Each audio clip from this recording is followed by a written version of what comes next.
Elle me dit expert comptable. Je lui dis c'est combien d'années d'études? Elle me dit 8 ans. Notre rôle en tant qu'expert comptable, c'est d'aider nos clients à prendre des décisions. Quand tu prends tes cours d'audit en DCG, ça te donne pas envie de faire de l'audit. La loi de Poisson, parce que même l'expertise comptable, c'est un métier résilient. Tu commences pas tout de suite par faire des prévisionnels ou faire des montages de holding. Au début, tu commences par la base. Mais si t'as pas la base, tu peux pas faire la phase 2. Il faut qu'on passe de la posture du comptable à la posture du consultant. Moi, j'avais jamais fait de déclaration de TVA. Par contre, en étant auditeur, je sais comment les comptes fonctionnent. Comment est-ce que je fais pour me développer?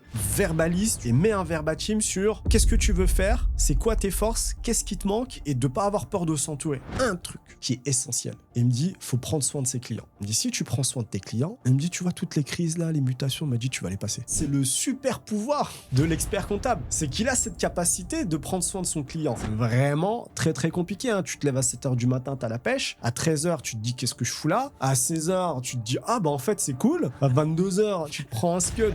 Tu te dis, mais ok, pourquoi j'ai fait ça? C'est les montagnes russes. De toujours rester au centre du collectif. Ça te permet de résoudre plein de problèmes. T'as toujours quelqu'un autour de toi qui peut t'aider sur un sujet.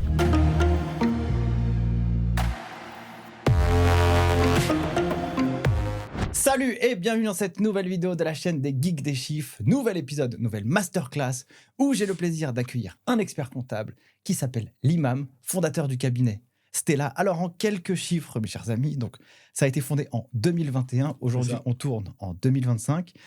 Tu as 300 clients avec une stratégie qui est bien commune, qui est le bouche à oreille ou le réseau. L'Imam, j'ai voulu t'accueillir ici parce que vous êtes 10 collaborateurs, en tout cas 10 au sein du cabinet. Et ça, c'est finalement le marché de l'expertise comptable. 70% des cabinets ont cette taille. Et ce qui est intéressant dans ton histoire, c'est que tu n'as jamais fait de compta et tu vas te dire, je vais créer un cabinet d'expertise comptable. C'est ça. Et puis, il y a plein d'histoires et plein de rebondissements dans ton aventure. La dernière fois qu'on s'est rencontrés, c'était au congrès à Lyon. Et au congrès à Lyon, j'ai cru comprendre que tu devais vendre, en tout cas, changer l'orientation de Stella. Et puis, là, 2-3 jours avant qu'on enregistre, c'est une toute autre aventure qui se pose. Merci à tous d'être là encore plus nombreux chaque semaine. Si c'est pas fait, mettez les likes et les 5 étoiles, ça fait plaisir et ça me donne du baume au cœur et ça me permet d'aller chercher des invités toujours plus inspirants. Yes. L'Imam, j'ai une question déjà à te poser en introduction. Qu'est-ce qui t'a donné envie de devenir expert comptable? Écoute, déjà avant tout, merci. Merci Nicolas, franchement, pour l'invitation. Je suis très content d'être là avec toi parce que tu es un média qui apporte beaucoup de valeur à la profession.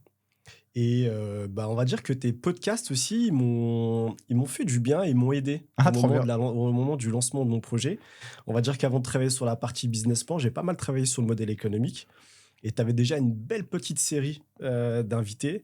Et je les ai quasiment tous consommés. Donc, je prends beaucoup de plaisir d'être aujourd'hui là. C'est vraiment un honneur pour moi. Et donc, c'est vrai que, tu vois, aujourd'hui, avec le recul, on est en 2025, tu me poses une première question, qu'est-ce qui m'a donné envie de devenir expert comptable?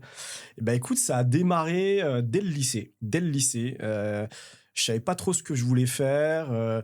J'avais suivi un bac STMG. C'était pas trop bien valorisé à l'époque. J'avais fait option compta. Ça avait déjà commencé à la sortie du collège où j'avais mon prof, tu sais, la fameuse feuille de vœux que tu remplis. J'avais mes parents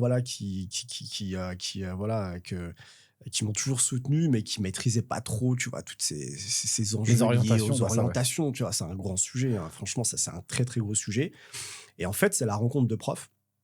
Et j'avais un prof qui dès le collège me disait, écoute, tu vas faire la voie générale et puis si ça matche pas, je te verrai bien dans la compta. Pourquoi? Je n'étais pas forcément très bon en maths, contrairement à ce qu'on pense. On dit, oui, expert comptable, tu dois être bon en maths. C'était pas ça, mais je pense qu'il avait vu qu'il y avait un certain esprit logique. Et donc, du coup, j'arrive au lycée. Et en première, j'ai une prof de compta, Fabienne Loeb. J'espère qu'elle écoutera ce podcast parce que je lui dédicace ce podcast. Qui, si tu veux, pendant mon parcours, elle m'a poussé. Tu vois, elle m'a vraiment suivi. Comme on dirait un peu au foot, elle m'a marqué à la culotte, tu vois. Et elle m'a pas lâché. Elle m'a poussé à toujours donner le max. Et au moment de faire les choix de qu'est-ce que tu fais après le bac, moi je dis en fait je vais arrêter les études. Pourquoi? Parce que j'avais un de mes oncles sur Paris qui était commerçant et qui voulait que je le rejoigne, tu vois, pour gérer les affaires familiales. Parce que j'avais fait le bac, et pour lui, c'était... C'était déjà le Saint Graal, C'était quoi. déjà tu vois, c'était c'était le top. Ouais. Et donc, du coup, il insistait beaucoup pour que je le rejoigne. Donc, je lui dis, bah écoute, Fabienne, moi, j'arrête les études après le bac et je vais à Paris pour gérer les affaires familiales. Et là, elle me dit, non, mais c'est du gâchis, n'importe quoi, mais jamais, etc. Tu peux faire des choses brillantes. Je lui dis, comme quoi? Elle me dit, expert comptable. Je lui dis, c'est combien d'années d'études? Elle me dit 8 ans. Là, tout de suite, ça bloque. Je dis, non, attends, c'est un peu... moi, je vais arrêter après le bac et tu veux m'envoyer sur un parcours de 8 ans. Et pourquoi ça? Parce qu'elle était expert comptable avant d'être prof. Donc, elle a eu une belle carrière. Et à un moment, elle a décidé de repartir dans l'enseignement. Et donc, du coup, elle m'a vraiment poussé à faire ce choix-là. Donc, du coup, c'est elle qui a été l'une des premières, tu vois, à m'amener un peu ce projet-là. Donc, du coup, elle m'a encouragé à suivre le parcours DCG. Et elle m'a toujours suivi. Tu vois, régulièrement, elle prenait des news. Où est-ce que t'en es, etc. Ah, donc en fait, dans ce parcours d'évolution professionnelle, tu as finalement ce mentor, en fait, qui identifie un peu peut-être ton esprit logique, pour reprendre les mots que tu emploies tout à l'heure, et se dire, bah tiens, comme moi, en fait, finalement, je connais la profession. C'est ça. Et bah du coup, je vais le pousser un peu. Au moment où elle te pousse, où tu vas du coup rentrer en DCG, j'imagine, et aujourd'hui, est-ce que tu avais la même vision du job d'expert comptable? Est-ce que tu savais il faisait quoi l'expert comptable vraiment? Et peut-être en revenant à l'instant T, en 2025, pour ceux qui nous écoutent, de dire mais en fait, il y a ce qu'on croit quand on est étudiant et ce qu'on fait vraiment. Est-ce que tu pourrais aussi, tu vois, éclater ces deux phases que tu as pu avoir en 2025 et quand tu as démarré au début? Ouais, c'est vrai que c'est une bonne question que tu me poses.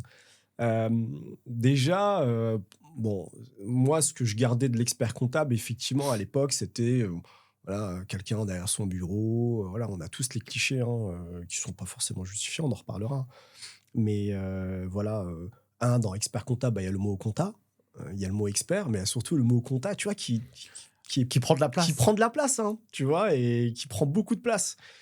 Et donc, du coup, je me voyais mal. Je me voyais mal dès qu'elle m'en parlait, de dire, je dis, non, mais attends, moi, tu vois, j'ai pas envie de faire de la compta, ça m'intéresse pas. Moi, j'aime bien les chiffres, j'aime bien, j'aimais bien l'économie, parce que j'excellais pas mal aussi dans la matière économique. J'aimais beaucoup l'économie, j'aimais beaucoup le droit. Et c'était deux matières vraiment que j'appréciais particulièrement. Et c'est là où elle me dit, non, mais attends, mais l'expert comptable, c'est pas de la compta, en fait. Elle me dit, c'est de l'économie et c'est du droit. Et elle m'en parle déjà, on est en 2005, 2006. Et elle me dit, non, mais c'est pas de la compta, c'est du conseil. Et c'est elle qui me donne, tu vois, cette première facette de l'expert comptable qui est de faire du conseil. Et elle m'en parle, elle me dit, non, mais l'expert comptable, c'est faire du conseil, c'est accompagner des entreprises. Donc, j'avais déjà cette idée. Et puis après, elle m'a attrapé aussi un peu par les sentiments. Elle me dit, mais tu sais, tu peux très bien gagner ta vie. Donc, ça a été aussi un des arguments, mais pas que. Mais à ce moment-là, effectivement, j'avais un peu cet a priori qui était un métier très comptable. Pendant le DCG, bah, voilà, c'est un diplôme qui est très, très technique. Ça s'accentue encore. Parce que bah, tu vois que finalement, toutes tes matières, c'est que de la technique. Et c'est seulement arrivé en master, où là, j'ai fait un master CCA, où bah, j'ai eu la chance de faire un stage en audit, alors que ce n'était pas forcément quelque chose qui était prévu initialement, parce que moi, je voulais faire de l'expertise comptable. Mais du coup, quand tu t'as branché, quand tu es rentré dans les études, tu t'es dit, je vais au bout, ou alors je fais étape par étape? Non, moi, j'étais focus. Ah oui, je suis arrivé, je suis rentré en DCG, okay. J'étais, comme on dit, déterminé à aller au bout de l'expertise comptable. Ça m'a jamais lâché. Si tu veux, c'est un projet que j'ai eu en fil rouge. À partir du moment où je suis rentré en DCG, j'étais certain que j'allais aller jusqu'au bout de l'expertise comptable. Qu'est-ce qui a donné cette force de conviction? Aussi, c'est pourquoi je te dis ça, parce que les taux de réussite au DCG, c'est 40% sur 2025. Des fois, c'est 36%. Donc, on pourrait se dire qu'il y a beaucoup de taux d'échec, il y a beaucoup d'abandon, il y a beaucoup des gens qui ont l'illusion qu'ils vont y arriver et finalement, ils abandonnent. Toi, quand tu es rentré, c'est quoi qui t'a tenu? C'est son discours à elle? C'était de te dire, tu voulais te challenger, tu voulais te prouver quelque chose? C'est quoi un peu cette flamme qui t'a maintenu jusqu'au Bac+8 du coup, alors que toi, tu voulais arrêter, reprendre les affaires familiales? Bah, je pense que déjà, comme tu le dis, il y a un sujet familial qui est... Bon, j'étais bien entouré, j'avais une famille qui me poussait, tu vois, à me dépasser et aller jusqu'au bout, sans forcément... Mes parents n'étaient pas trop... tu vois, ils n'étaient pas trop... bien au fait des enjeux liés à l'expertise comptable, tu vois. Pour la petite histoire, mon papa, tu vois, dès que les gens lui demandaient, il pue de ce monde, mais voilà, quand les gens lui demandaient qu'est-ce que fait votre fils, il lui disait il est super comptable, tu vois. Tu vois, c'était exceptionnel, tu C'est vois. tellement mignon. C'est tellement mignon. Mais tu vois, il y avait ce truc que déjà mes parents, en tout cas, voilà, dans ma famille, voilà, beaucoup ont fait des études plutôt littéraires. Donc, qui ont poussé leurs études jusqu'au bout. Et puis, j'avais une partie, voilà, mon oncle, côté paternel, qui lui était commerçant, etc. et famille d'entrepreneurs libéral. Et donc, du coup, ce que je cherchais au travers de l'expertise comptable, avant tout, c'était le passeport pour la liberté. Tu vois, moi, je voyais, si tu veux, à cette époque-là, déjà, je voyais dans l'expertise comptable la possibilité d'être un libéral. Et ça, pour moi, ça avait une valeur très, très forte. Mais c'est marrant parce que tu vois, quand on écoute un peu dans l'esprit collectif ou dans les bruits de couloir, on dit mais en fait, quand t'es expert comptable, t'es pas libre en fait. Tu vois, t'es attaché, t'es dans tes dossiers, dans tes périodes fiscales, c'est compliqué. Ouais. Finalement, est-ce que c'est pas utopiste de dire ça, ou alors comment on arrive justement à être un vrai libéral en mode t'es entrepreneur, mais t'arrives quand même à te dégager du temps. Peut-être j'avance un peu dans ma phase de réflexion, mais c'était un peu pour tu vois. Peut-être recontextualiser pour des gens qui pourraient se dire mais en fait c'est vrai que ce sujet de la liberté, en réalité c'est un sujet que tu mûris avec le temps. Et je pense qu'initialement on a tous ce sentiment qu'effectivement l'entrepreneur est libre, qu'il peut faire ce qu'il veut, qu'il peut aller au travail quand il veut. Expert comptable ou pas, c'est pas la vérité. Ça, c'est pas vrai. C'est pas vrai. En fait, en vrai, t'es engagé vis-à-vis de tes clients, t'as une responsabilité, t'es employeur, t'as des partenaires, t'as des clients, et d'autant plus que l'expert comptable, il est au cœur un peu d'un écosystème qui est quand même complexe. Hein. T'as les banquiers, t'as l'État, t'as l'administration, t'as les clients, t'as les fournisseurs. Donc, c'est un rôle qui est très central. Donc, effectivement, la notion de liberté, tu peux un peu comment dirais-je, tu pourrais la définir par je fais ce que je veux quand je veux. Et puis, il y a une autre manière de voir la liberté, c'est OK, je donne la direction de ma carrière comme je le souhaite. Parce qu'en réalité, avec le diplôme d'expertise comptable, en fait, tu as un choix et des opportunités qui sont énormes. Tu peux travailler en entreprise, tu peux être salarié, tu peux travailler dans un big, tu peux être libéral, tu peux rentrer dans la fonction publique. Enfin, je veux dire, c'est un diplôme qui t'ouvre des portes. Tu peux aller à l'international. Et ce diplôme-là, il est reconnu. Et il a une valeur sur le marché qui est très, très forte. Et ça, pour moi, c'est la vraie liberté. Quand tu as le choix, c'est déjà le début de la liberté. Après, effectivement, l'autonomie, la flexibilité, etc. Après ça, je veux dire, c'est plutôt des tempéraments. Après, tu organises aussi ta vie un peu comme tu le veux. Mais tu as 2 experts comptables, personne n'a la même vie. Pourtant, ils vont faire le même métier. Mais certains vont s'octroyer du temps. C'est une question d'organisation, c'est une question de tempérament. Mais en tout cas, je trouve que c'est un des diplômes qui permet d'exercer un peu comme tu le souhaites. Et ça, pour moi, je l'avais compris très, très tôt. Et je me suis dit, OK, je sais pas trop comment je vais exercer. Est-ce que je serai dans un gros cab, petit, à mon compte? Mais en tout cas, je savais que ce diplôme-là, il allait pouvoir me permettre d'ouvrir des portes. Alors là, c'est hyper intéressant ce que tu dis. Et puis, ça fait écho à ce que je racontais à ma fille il y a pas longtemps. Je lui disais, mais en fait, que tu sois excellente à l'école, moi, je m'en fous un peu. C'est pas mon but que tu sois excellente à l'école. Par contre, aller viser l'excellence, ça te donnera l'opportunité d'avoir le choix de faire ce que tu veux. Exactement. Et avoir le choix, ça, c'est la vraie liberté. C'est ça. Parce qu'en fait, tu peux faire après un job où tu n'as pas besoin d'énormément de compétences. C'est ça. Ou si tu veux faire un job où tu as besoin de beaucoup de compétences, et ben quoi qu'il arrive, l'excellence t'aura amené à ce choix. Exactement. Et donc, en fait, cette analogie avec l'expertise comptable, ok, tu fais 8 années d'études, mais entreprise, cabinet, salarié, fonction publique, compta ou pas compta, conseil ou pas conseil, bref, en fait, finalement, international ou pas, ça, c'est un passeport, en fait. C'est un passeport pour la liberté. C'est un passeport pour la liberté. Après, on va discuter de Stella et de l'organisation, de la manière dans laquelle tu as construit le cabinet au fur et à mesure. Parce que j'imagine que tu as aussi une bonne vision de la liberté pour les années à venir aussi. Très intéressant. Je rebondis aussi sur le fait que tu as été entouré dans une famille aussi où il y avait des études ou des gens qui étaient plutôt littéraires, tu vois. C'est ça. Et c'est rigolo parce que t'aimais bien l'éco et le droit. Et du coup, c'est assez littéraire, en fait, comme thématique. C'est littéraire, c'est hyper littéraire. Et je pense que c'est effectivement le fait d'avoir baigné un peu dans ce monde-là. Le frère de ma mère est écrivain, il écrit des livres sur la politique. Enfin, voilà. Et donc, du coup, j'ai baigné dans ce monde-là, le goût pour l'écriture. Et c'est vrai que bah, là où j'excellais, c'était dans les matières droit, éco, où on avait des dissertations. Enfin, c'était un truc que tout le monde répugnait. Moi, je kiffais, tu vois. C'était un exercice que j'appréciais. Rédiger de la dissertation. Et encore aujourd'hui, dans un monde hyper digital, moi, j'ai encore ma petite tablette, mes feuilles, et je note, tu vois. Ok. Mes idées, je les mets toujours sur le papier. Donc, du coup, j'ai une relation encore à l'écriture qui est très forte. Mais effectivement, c'est vrai que ça a été un plus pour le parcours des DCG et Master CCA, et puis le deck, qui est un exercice quand même qui est très axé sur de la technique, sur de la rédaction, les qualités rédactionnelles, l'esprit de synthèse. Et je pense que c'est vrai que le fait d'avoir eu un peu ces appétences, ça m'a aidé. Et finalement, le parcours, je ne l'ai pas vu comme une contrainte. Mais j'étais plus en mode découverte. Moi, je me passionnais par ce que me racontaient les profs, tu vois. Je venais à l'école en mode, je découvre. Donc, voilà, c'est vrai que je me suis un peu éloigné de ce que faisait une bonne partie de ma famille.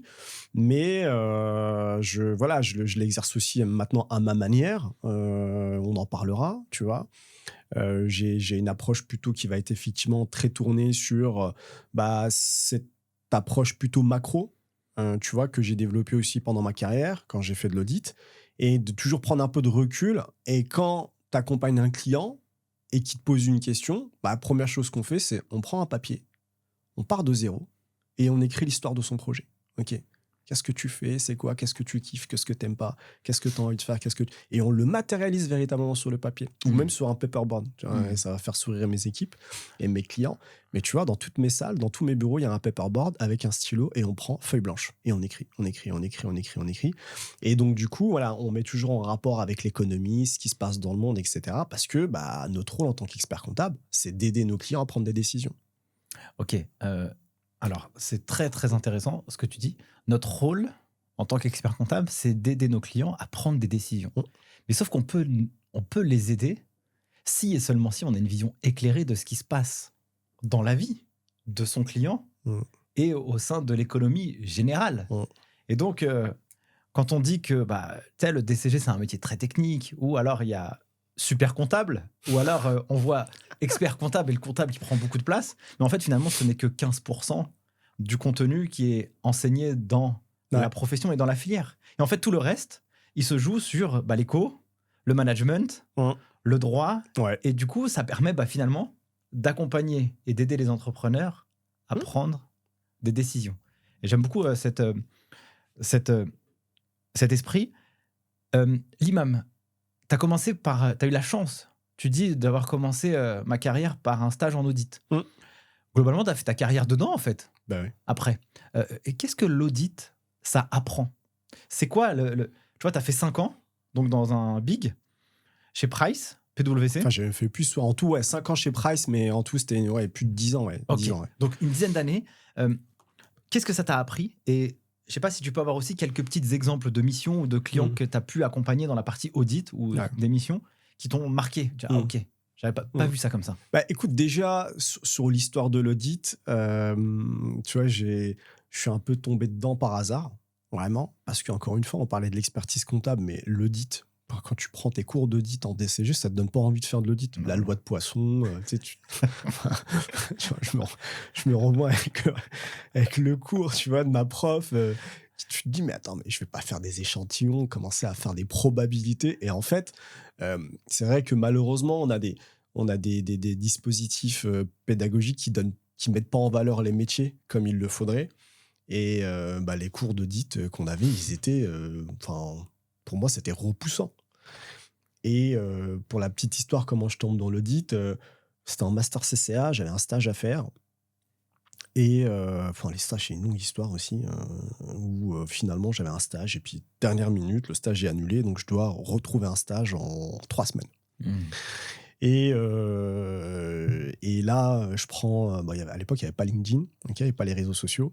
Donc, tu cherches la liste des experts comptables sur Internet, tu prends ton mail, et déjà envoyer un CV, une lettre de motivation par mail, c'était innovant, tu vois. En 2010, tu vois, c'était déjà faire preuve un peu, tu vois, Et donc, certaines par tes papiers, etc.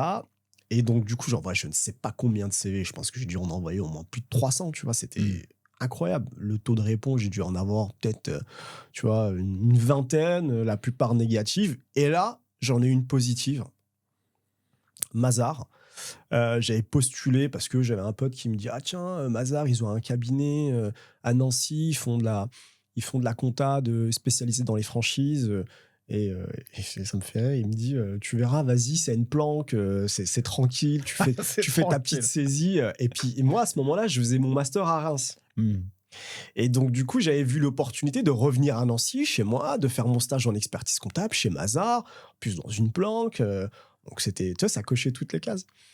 Et puis bah là, en fait, mon CV, il atterrit sur le bureau du bureau de Reims, qui est spécialisé dans l'audit. Et là, Esther Rosen Valère qui m'a reçu en entretien, je me souviens encore comme si c'était hier, et elle me reçoit en entretien, elle me dit « Ouais, écoute, t'as postulé, etc. » Je dis « Ah ouais, j'ai postulé pour faire de l'expertise comptable. » Elle me dit « Ouais, on n'a pas de place en expertise comptable, mais on a une place en audit. » Je lui dis « Audit, ouais, non, ça me chauffe pas trop. » Elle me dit « Non, mais franchement, c'est quand même une belle opportunité. En plus, c'est Mazars et tout. » Donc, j'accepte.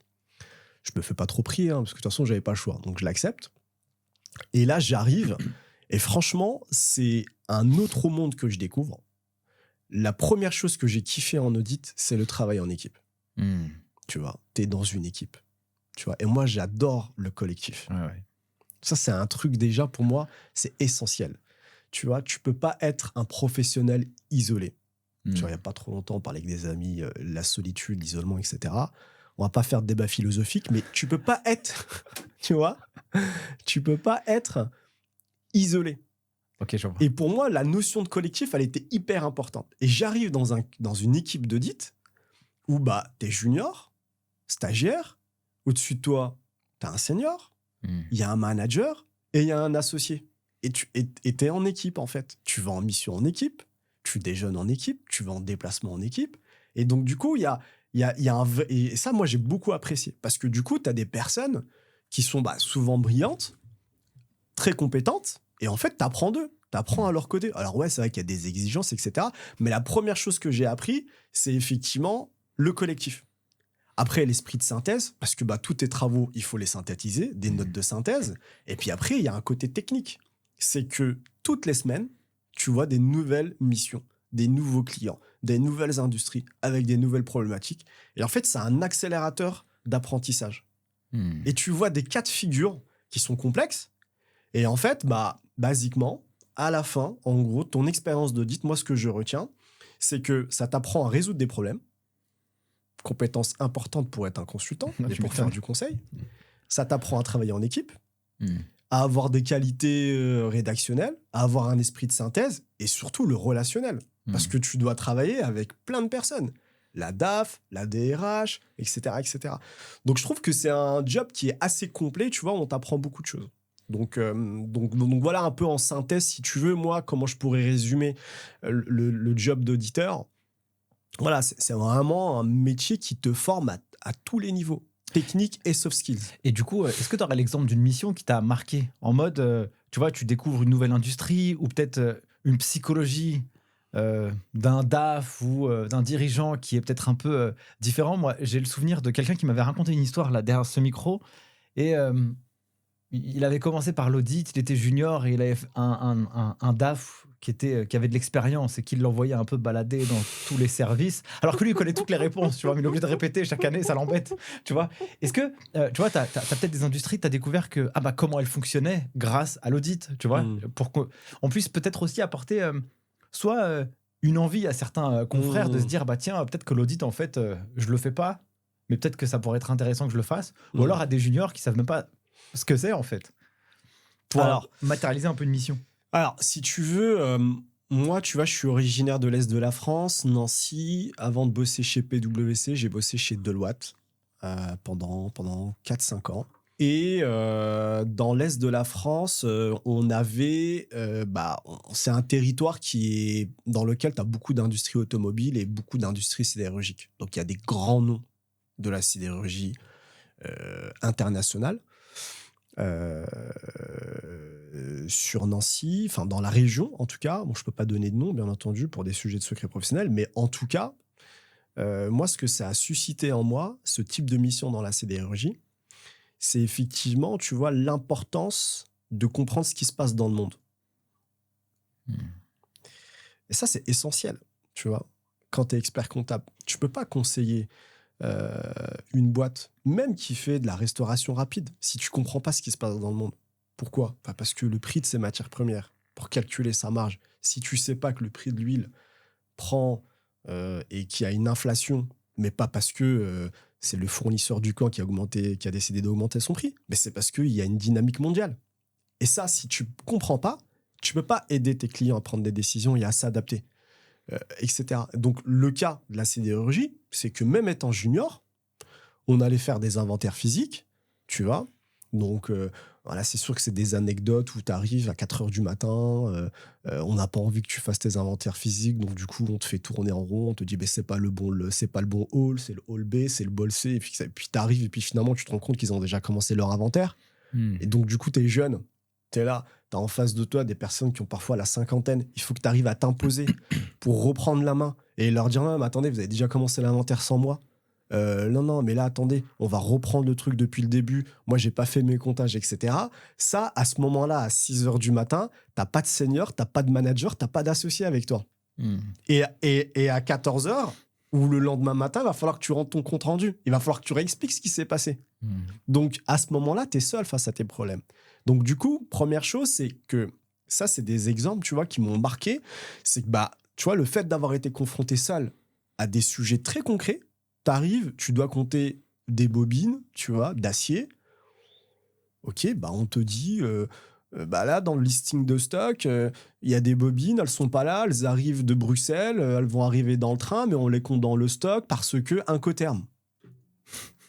Il te dit ça. C'est cool le délire. Et il te dit, elles sont dans le stock. Incoterm, c'est quoi un Incoterm? Et puis là, tu peux pas lui dire que tu sais pas ce que c'est qu'un Incoterm parce que t'es l'expert. Ouais, je vois. Si tu dis que tu sais pas, c'est bon, ta crédibilité, c'est zéro.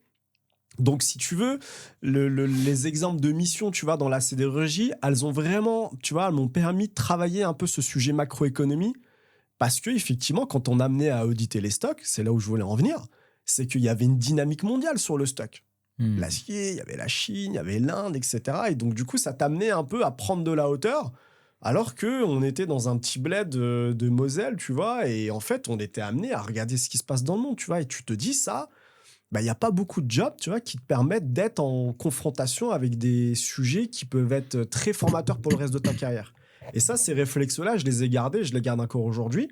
C'est que j'essaie toujours de prendre de la hauteur et d'amener mes clients, tu vois, à ce qu'ils puissent effectivement se poser des questions de c'est quoi les règles du jeu dans ton business.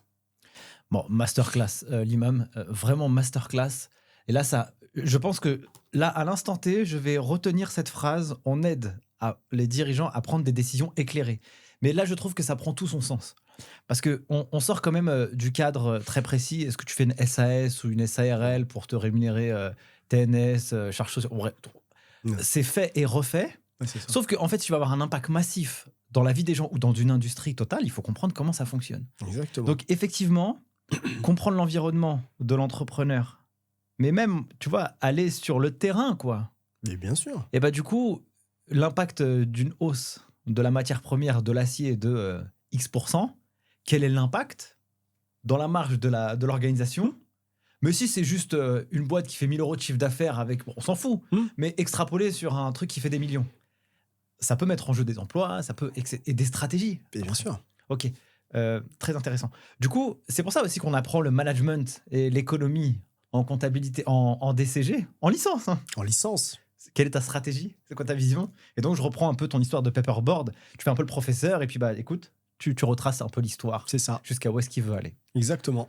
Très intéressant. Donc, l'audit, finalement, ça te fait aussi aller sur le terrain et ça te fait comprendre vraiment très bien les organisations dans lesquelles tu vas. Exactement. D'un point de vue technique, macro, de savoir comment une boîte tourne, comment ça fonctionne, tu vois, parce que en audit, avant de rentrer dans les comptes, tu as toute une partie de compréhension des procédures, de contrôle interne, mais si tu fais tes procédures de contrôle interne juste pour faire des interviews et rédiger des mémos, ça n'a pas d'intérêt.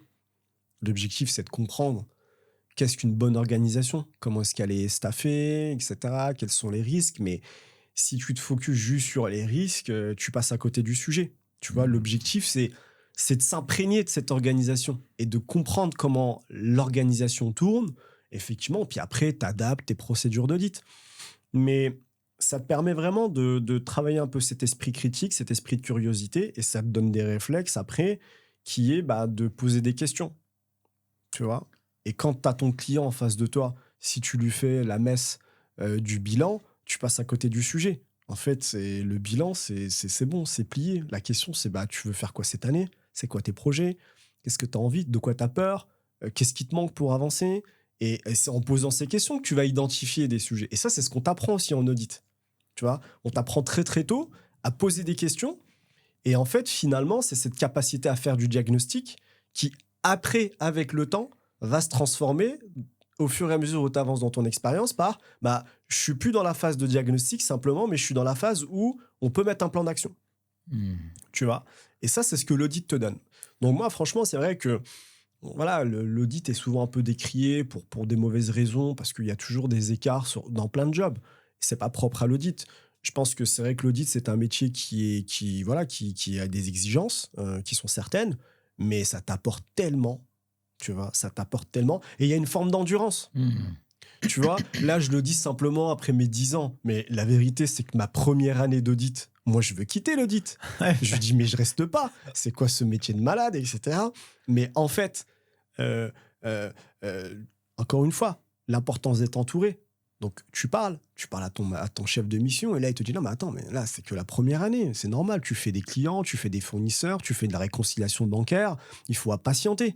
Attends la deuxième année, tu verras, ça va déjà plus être intéressant. Après, tu passes chef de mission, tu gères des équipes, tu as la relation clientèle, après, tu passes manager, etc. Puis après, tu as l'opportunité éventuelle de passer directeur, puis associé. Donc, tu as un vrai parcours, tu vois, qui est au fur et à mesure où tu avances, tu découvres des choses. Donc, il y a un côté un peu endurance, résilience qu'il faut avoir en audit pour aller faire des trucs intéressants. Mais c'est sûr que si dès la première année, tu viens et tu veux quelque chose tout de suite où tu fais pas beaucoup de choses techniques, ou voilà, là, c'est un peu plus compliqué. Donc, si t'as pas envie, que t'as pas cette capacité de résilience, c'est sûr que ça soit l'audit ou même l'expertise comptable, parce que même l'expertise comptable, c'est un métier résilient. Tu commences pas tout de suite par faire des prévisionnels ou faire des montages de holding. Au début, tu commences par la base. Mais si t'as pas la base, tu peux pas faire la phase 2. Tu vois? Complètement aligné. Masterclass. Du coup, tu vois, quand tu discutes avec des entrepreneurs, alors je trouve qu'il y a quand même deux histoires et deux lectures. À la fois, l'expert comptable, c'est un tiers de confiance, où dès qu'on a un pépin, on en parle à sa mère, son père, son mari, sa femme et son expert comptable. C'est ça. Parfois même avant. Ouais, des fois même avant. Donc, on va parler à son expert comptable parce que c'est un tiers de confiance. Mais en face, il y a quand même aussi beaucoup de personnes qui disent « Ouais, j'ai pas de conseils, moi je ne le vois qu'une fois par an, etc. » J'ai l'impression qu'il y a quand même deux lectures qu'on peut avoir. Comment se fait-il, selon toi, que peut-être pas suffisamment de collaborateurs en cabinet ou d'experts comptables ont finalement cette même vision que toi tu portes? Parce que pour moi, c'est ça la vérité, en réalité. Un entrepreneur, c'est de ça qu'il a besoin. Ouais. Le professionnel qui veut avoir, c'est pas un dividende, je sais pas quoi, tu vas économiser 25... je m'en fous, ça. Oui, c'est bien, ça fait partie de l'histoire. Mais, je sais pas, je te pose un peu cette question. Est-ce que c'est dans les études, culturellement, c'est pas assez marketé? Est-ce que c'est besogneux, c'est comme ça, on a fait ça comme ça depuis 30 ans, et donc c'est comme ça? Ouais, je pense qu'il y a un peu de tout. C'est vrai que ça commence peut-être déjà dès la formation, parce que la formation, le métier au début était essentiellement technique. Donc, ce qu'on attendait d'un expert comptable, c'est qu'il soit technique. Parce que il faut se remettre aussi dans le contexte. On avait des modèles économiques qui étaient moins complexes qu'aujourd'hui. L'artisan du coin, son modèle économique, il se jouait dans sa zone géographique. T'es à Nice, ton business, il est à Nice. Ouais. Donc, t'avais pas une complexité qui demandait... T'avais des conseils de bon sens. Et en fait, t'avais un contexte économique qui était aussi hyper favorable, où les boîtes avaient de la croissance, en veux-tu, en voilà. Donc, si tu veux, tout le monde a été porté un peu... on va pas refaire un cours d'économie, mais tout le monde a été porté un peu par des belles années, où finalement, tu avais du boulot sans trop, tu vois, te te remettre en cause et te réinventer. Après, finalement, ce qui s'est passé, c'est que ces dernières années, il y a eu des mutations qui ont été profondes. Hein, tu vois, il y a eu le Covid, il y a eu des gros sujets. Il y a la technologie qui remet en cause énormément de sujets. Il y a la crise économique. Même déjà, en parlant de crise économique, des fois, c'est hyper négatif. Mais il y a un contexte économique qui est quand même complexe. Et donc, du coup, les entrepreneurs, eux, maintenant, ils se rendent compte que, ils attendent des conseils sur comment je navigue, tu vois. Et donc, si tu laisses ça au seul domaine de l'expert comptable, tu passes à côté du problème parce que l'expert comptable, ce qui est certain, c'est qu'il peut pas parler à tout le monde en même temps. Ouais, de ouf. Tu vois, il y a une première équation. C'est que l'expert comptable, il a une journée, même s'il bosse 15 heures, tu peux pas parler à tout le monde en 15 heures parce que tu as tes clients, tu as tes sujets internes, tu as la réglementation. Bon, bref, voilà, il y a tout un tas. Donc, l'enjeu, c'est de se dire comment est-ce que je fais en sorte que mes collaborateurs ils soient en capacité d'être déjà le premier relais, tu vois. Et là, ça t'amène à avoir une autre culture qui est que moi, c'est ce que je dis, je pense qu'il faut qu'on passe, et je pense que plein de professionnels sont d'accord avec ce constat, je suis pas le premier à le dire, mais qu'il faut qu'on passe de la posture du comptable à la posture du consultant. Et le premier niveau de conseil, parce que le conseil, c'est quoi ? C'est très large. Si je te dis, on fait une holding, c'est un conseil. Est-ce que quand tu as un problème avec l'URSSAF, si je t'ai aidé, est-ce que c'est un conseil ? Donc, le niveau de conseil, tu vois, même derrière la notion de conseil, qu'est-ce que tu mets ? En réalité, ce que les clients attendent, c'est une proximité et puis surtout qu'on puisse les écouter, les entendre. Et donc, du coup, effectivement, il faut être en capacité de faire en sorte que toute l'organisation puisse les entendre. Et donc, du coup, il faut faire travailler au sein de nos équipes cette capacité de diagnostic, cette capacité à poser des questions. Et dès lors qu'on commencera à poser des questions, en réalité... En fait, on n'attend même pas à ce que le collaborateur il soit en capacité de faire le montage de holding. Mais il faut qu'il se dise, écoute, ça va, ça se passe bien aujourd'hui. Écoute, tiens, j'ai vu qu'il y avait de la trésorerie dans tes comptes. Qu'est-ce que tu comptes en faire ? Ok, je prends le point. Ah, je veux investir. Ok, tu veux investir dans quoi, etc. Ok, d'accord, je note. Mais s'il est très bon et qu'il se sent de commencer à envoyer des pistes, tant mieux. Mais s'il ne se sent pas, il va avoir son chef de mission, son manager. Écoute, là, j'ai échangé avec tel client, il a de la trésor, etc. Est-ce qu'il n'y a pas un truc à faire ? Qu'est-ce que tu en penses ? Je te remonte le point, je te laisse gérer le sujet. Et ensuite, après, derrière, de décliner, effectivement, d'avoir... Donc, il faut revoir un peu notre manière de travailler. Et ça, c'est un taf qui est costaud. Tu vois, ça ne se fait pas comme ça, juste en se le disant. Et donc là, on est dans cette phase-là, en fait. On est dans cette phase de transformation qui prend un peu de temps, mais qui est nécessaire par le contexte. Et c'est pour ça qu'entre avant, c'est toujours un peu compliqué de dire oui, mais avant, on faisait les choses pas bien. Non, mais avant, ça fonctionnait parce que le marché demandait ça. Aujourd'hui, le marché demande autre chose. Tu vois, je trouve ça ouf parce que j'ai quand même l'impression que, tu vois, les cabinets d'expertise comptable, en fait, j'ai l'impression que c'est facile de vendre à des experts, à des entrepreneurs. Alors, c'est pas facile de leur vendre quelque chose, mais c'est facile de trouver des problèmes et de trouver des solutions face à leurs problèmes. Ah oui ? Et donc, ça va, tu peux le vendre, en l'occurrence. Mais du coup, des problèmes, l'entrepreneur, il en a à l'appel. Mais c'est ça. Mais du coup, si tu les identifies pas au début, du coup, tu peux créer une organisation de cabinet qui est complètement à l'arrache. Tu vas avoir des dossiers qui vont rentrer. Et donc, tu vas les traiter parce que, tiens, lui me demande un business plan, l'autre, il me demande une comptable, l'autre, il me demande un montage holding. Donc, c'est 3 sujets différents. 3 logiques intellectuelles différentes, 3 charges mentales différentes. C'est ça. Là, tu pourrais juste te concentrer sur un seul truc. Tu le fais mieux que tout le monde. Et puis, sur ce panel de clients, au lieu d'aller en chercher d'autres, du coup, tu fais ce que tu dis. Quel est ton pain et comment je vais pouvoir le résoudre ? Exactement.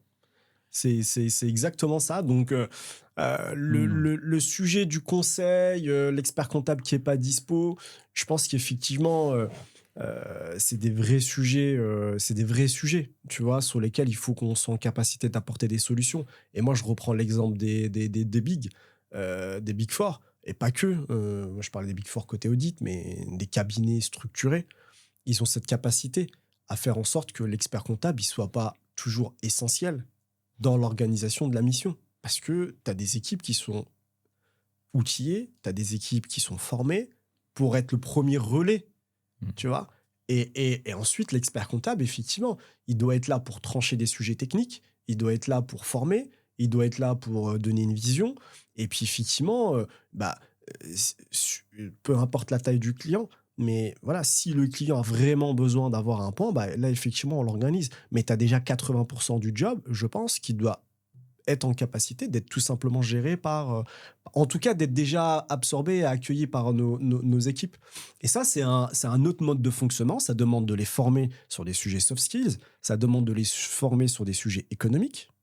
Pas compta, économique, de savoir comment le monde tourne, comment l'économie tourne. Et ça, je pense pas qu'on soit encore très très bon sur ces sujets-là. Donc ça veut dire que là, l'imam, mais tu vois, les cabinets de manière générale, bah, ils n'ont pas le temps de se poser pour arrêter. Parce que de toute façon, souvent, la problématique, c'est j'ai pas de problème d'avoir des clients, mais j'ai le problème plutôt d'avoir de la main-d'œuvre pour exécuter ça.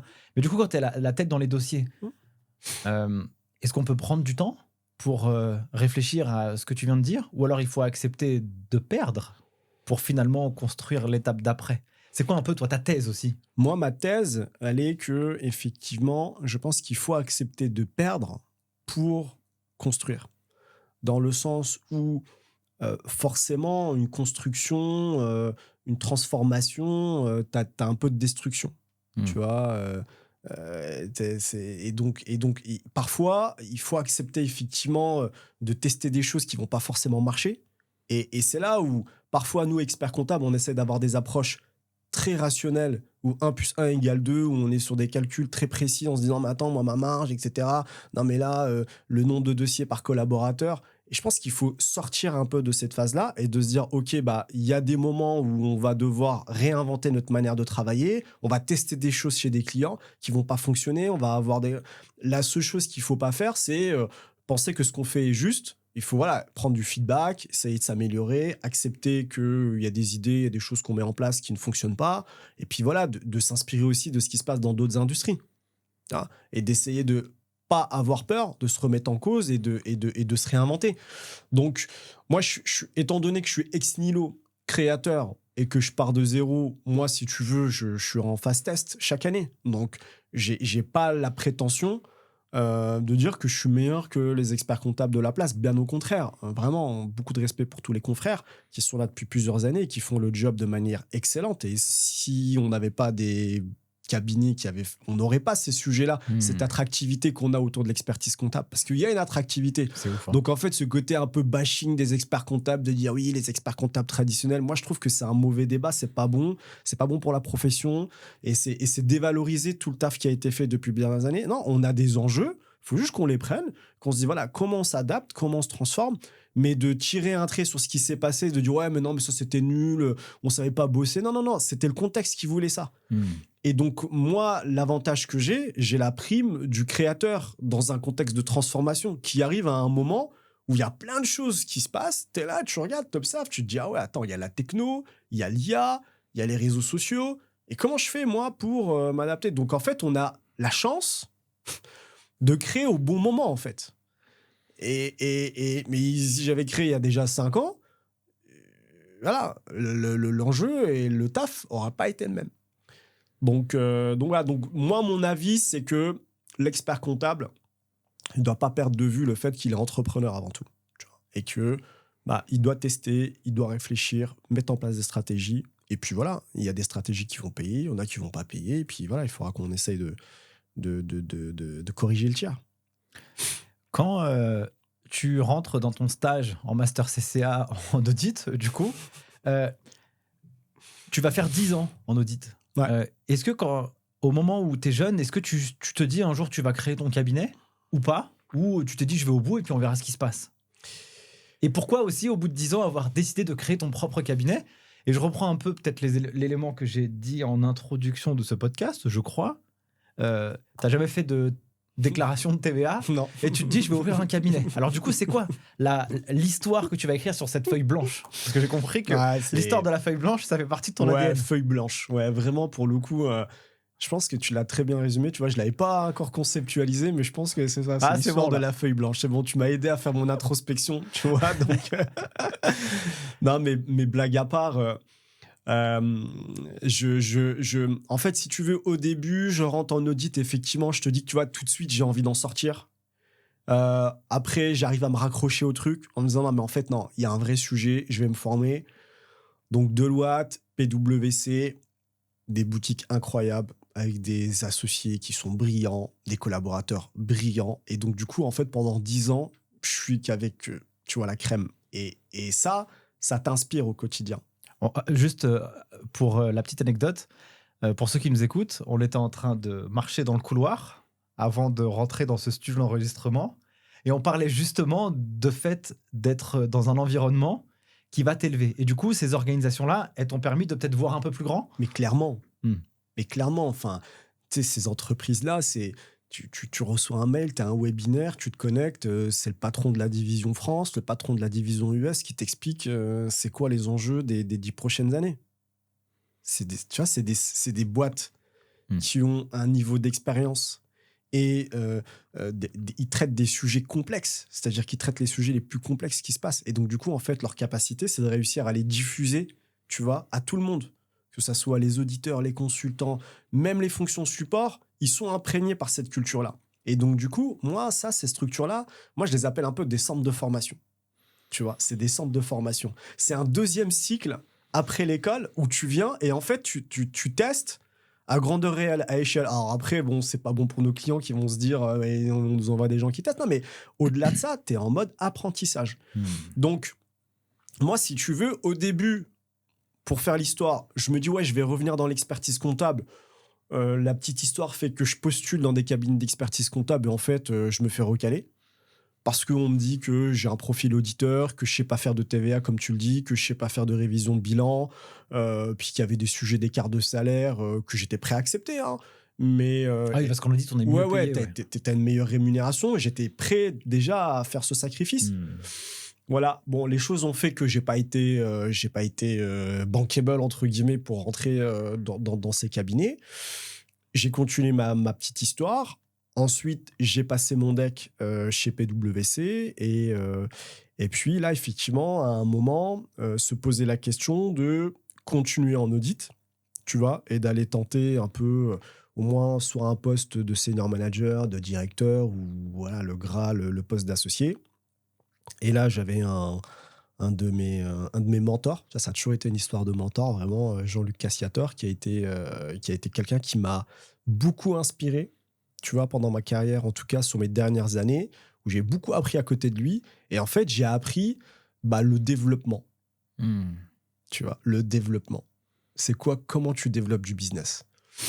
Et donc, du coup, il y avait toujours ces sujets techniques, mais au poste de manager, j'ai vu un peu les sujets business développement. Et là, ça a suscité en moi un peu cette envie de me dire, ah bah tiens, tu vois, là, je vais être diplômé. Quand je vais être diplômé, qu'est-ce que je fais ? Donc, beaucoup de tiraillements. J'ai la chance d'avoir autour de moi beaucoup d'amis entrepreneurs. Forcément, tu es la moyenne des 5 personnes que tu fréquentes. Donc, moi, j'ai que des entrepreneurs autour de moi. Donc, si tu veux, forcément, j'entends parler que de ça. Je vois que ça. Donc là, tout de suite, je me dis quoi ? Dès que j'ai mon diplôme, go, on y va. Allez, on se lance. Donc, sortie de Covid. En plus, je pense que le Covid aussi, il a suscité, en tout cas, il y a eu des grosses transformations sur la manière dont on voit la vie. Moi, si tu veux, c'était pas un sujet de je veux en faire moins ou quoi que ce soit. Non, c'était vraiment l'idée de me dire, ouais, c'est le moment ou jamais. On sortait de Covid. Il y avait un engouement sur la partie business et c'était un peu le début. On se disait qu'on allait avoir les années folles et tout. Il y avait un engouement qui était incroyable quand même, sorti de Covid. Donc moi, à ce moment-là, je suis diplômé. Et tout le monde veut faire du business. Ouais. Là, il y a les étoiles qui s'allument. Et là, je me dis, c'est le moment ou jamais. J'y vais, je monte le cab. Et puis après, 2 ans après, on se retrouve dans un contexte qui est plus du tout le même. Tu vois ? Donc voilà un peu comment le cheminement est arrivé. Et du coup, sur la deuxième partie de ta question qui est de dire TVA, ouais, clairement, c'est vrai que moi, j'avais jamais fait de déclaration de TVA. Par contre, en étant auditeur, je sais comment les comptes fonctionnent. Tu vois, et je sais ce qu'est un bon bilan et un mauvais bilan. Je sais lire les chiffres. Et donc, du coup, il nous restait, effectivement, à être sur les aspects, entre guillemets, de conformité fiscale, les déclarations de TVA, les liasses fiscales, etc. Moi, ce que j'ai fait tout de suite pour entre guillemets, un peu être en sécurité, c'est que j'ai tout de suite recruté un collaborateur expérimenté. C'est-à-dire que quand je me suis lancé, j'ai eu un modèle tout de suite où je me suis dit, non, il faut que j'investisse dans des collaborateurs, tu vois, une équipe costaud Et j'ai pas été dans la facilité de me dire, bah tiens, je vais prendre des juniors, des apprentis, voilà, on va maîtriser la marge. Hein. Je me suis dit, on n'est pas là pour maîtriser la marge, on est là pour investir durablement dans notre activité. Et donc, du coup, très très tôt, j'ai recruté des collaborateurs expérimentés qui m'ont aidé, tu vois, à ce que eux puissent faire ce qu'ils maîtrisent et moi faire ce que je maîtrise. Et en fait, j'ai toujours été dans une logique de me dire, non, mais moi, en fait, je dois m'entourer de compétences que je n'ai pas forcément pour avancer plus vite, parce que j'ai pas vocation à tout faire, en fait. Et donc, du coup, c'est comme ça que j'ai essayé de faire les choses. Donc, voilà. Donc, aujourd'hui, voilà, je suis un peu plus... Enfin, c'est pas que je suis un peu plus à l'aise, c'est que je pense que mon rôle, il est pas forcément sur, voilà, sur comment on remplit une déclaration de TVA, tu vois. Mais tu vois, en fait, finalement, c'est ton vrai rôle que tu es en train de jouer. Tu es le rôle du fondateur du cabinet. Et puis, je recommanderais un ouvrage qui est vraiment très, très bien, qui s'appelle L'art de bien s'entourer. Et c'est une vraie masterclass. Et donc, en fait, quand tu parles là maintenant, tu trouves donc, la logique du livre. Alors, c'est pas très joliment dit, mais peut-être c'est une traduction française de l'anglais, enfin de l'anglais au français. C'est trouver les qui. Les qui vont faire à ta place. Et donc, qui va faire mieux que toi sur certains sujets. Toujours, tu as une tâche, une to-do. Comment tu vas déléguer à personne qui va réussir. Et donc, tu viens de te dire que moi, je vais me concentrer sur ce que je sais faire. Et puis, je ne suis pas là pour économiser la marge. Je suis là pour investir dans mon activité. Exactement. Donc là, c'est vraiment une approche entrepreneuriale. Donc, toi, quand tu crées en 2021, on n'est pas dans le même contexte. Là, c'est la bulle un peu tu vois, de la tech, la technologie, les nouveaux outils qui arrivent. Il y a Penny Lane, Regat, Time, bon, bref, tout ça, là, ça pulse. C'est quoi ce qui est écrit sur ta feuille blanche en 2021 quand tu crées ? Ouais, 2021. 2021, alors tu vois, c'est... En fait, des fois, on dit c'est la rencontre des personnes. Tu vois, là, c'est toujours facile de dire ouais, j'avais une stratégie. En vérité, franchement, j'avais pas de stratégie. Je vais pas mentir. Tout ce que je savais, c'est que je voulais grandir. Ok, mais j'avais aucune stratégie. Pour même te dire, pour la petite histoire, quand j'en parlais avec mon épouse, etc., elle me dit tu vas faire quoi maintenant ? Je dis écoute, je vais me mettre à mon compte et puis je vais me faire un petit portefeuille et puis voilà, je vais bien gagner ma vie et puis ça va le faire, quoi. Et puis ça va le faire, tu vois, et puis je vais gérer ma petite vie comme un vrai indépendant. Et puis en fait, voilà, tu vois, moi j'aime bien le collectif. Et donc, tu te prêtes au jeu. Donc, tu te laisses embarquer, tu rentres dans des réseaux, puis tu fais un projet, 2 projets, 3 projets, 4 projets. Donc, tu te laisses porter par la vie, tu vois. Et parfois, le fait de se laisser porter par la vie, des fois, c'est parce que tu fais les choses de manière spontanée. Arrivé à un moment, il a fallu poser une stratégie. À un moment, quand tu vois le truc, tu te dis, ok, non, là, on va poser les choses et on va rentrer dans une phase d'investissement. C'est arrivé dans un deuxième temps. Mais initialement, pour revenir au sujet que tu évoques, la partie tech, 2021, c'est vrai que on est tout début. Ouais. Tout début, tu vois. Et donc, moi, la chance que j'ai eue, c'est pour ça que je commençais par dire la rencontre de personnes, c'est que quand je décide de faire mon mémoire, je fais mon mémoire sur comment, en gros, le sujet, c'était comment intégrer déjà des solutions de data analyse dans le cadre d'une mission d'expertise comptable, audit d'acquisition. Donc, c'était une mission que je faisais régulièrement dans mon cabinet. On faisait des audits d'acquisition, on accompagnait des investisseurs sur le rachat de boîtes et je commençais à me poser la question sur tu vois, comment est-ce qu'on peut aller un peu plus vite, comment est-ce qu'on peut mettre de la donnée externe, comment est-ce qu'on peut mettre, tu vois, du Power BI. Donc ça, c'était 2019-2020, tu vois. Donc, je commence mon mémoire là-dessus. Et quand je commence mon mémoire là-dessus, je décide de me faire accompagner par un formateur, par un coach, Cyril Desgrillard, tu vois, que je salue, s'il m'écoute, enfin, qui va nous écouter. Je pense que en tout cas, je lui enverrai. Je le salue aussi, on le salue. Et Cyril, quand il me coach, il me dit, écoute, tiens, ça serait bien que tu rentres dans le Lab 50, l'observatoire de l'intelligence artificielle, parce qu'il y a des travaux autour de l'IA. Donc, je rentre dans cet observatoire. Et puis, là, tu vois, je commence à côtoyer la première génération d'experts comptables qui décident de se poser la question sur la tech. Alors que moi, je viens de l'audit à la base, Big Four, etc. Donc, je connais absolument pas le monde des experts comptables. Et le premier contact que j'ai avec la profession, c'est avec Cyril, le Lab 50. Et je me dis, mais... Donc, en fait, tu te retrouves au bon endroit. Je me retrouve au bon endroit. Okay, je vois. Donc, élément de timing. Ok. Tu vois? Et ça, c'était pas dans ma feuille de route, c'était pas dans ma stratégie. Donc, je rencontre, et là, effectivement, tu vois qu'il y a une vraie stratégie de l'ordre, en tout cas, ou de certains professionnels, de se dire, bah, comment on fait? Et donc là, du coup, ça suscite des sujets, etc. Au moment où je crée mon cabinet, je le crée, je décide de quitter le cabinet Price en juin 2021. Je pars en vacances, je reviens mi-août. Je décide de revenir mi-août. Mauvaise idée. Enfin, tu reviens à 15 août en France, il se passe rien. Tu te dis, je vais développer du À business. Nancy. T'appelles les gens à Nancy. Enfin, déjà, Nancy, 15 août, c'est autant te dire que, tu vois, il n'y a personne, quoi. T'appelles les gens. Ouais, je suis en vacances, on se verra à la rentrée. Et là, j'arrive à un down, tu vois. Ok. Fin août. Je me dis, ouah, ça va être dur et tout. Parce que c'est plus le même monde, tu vois. Au début, t'es manager, t'es dans un bon poste, tu te retrouves le 15 août, Tout seul. tout seul.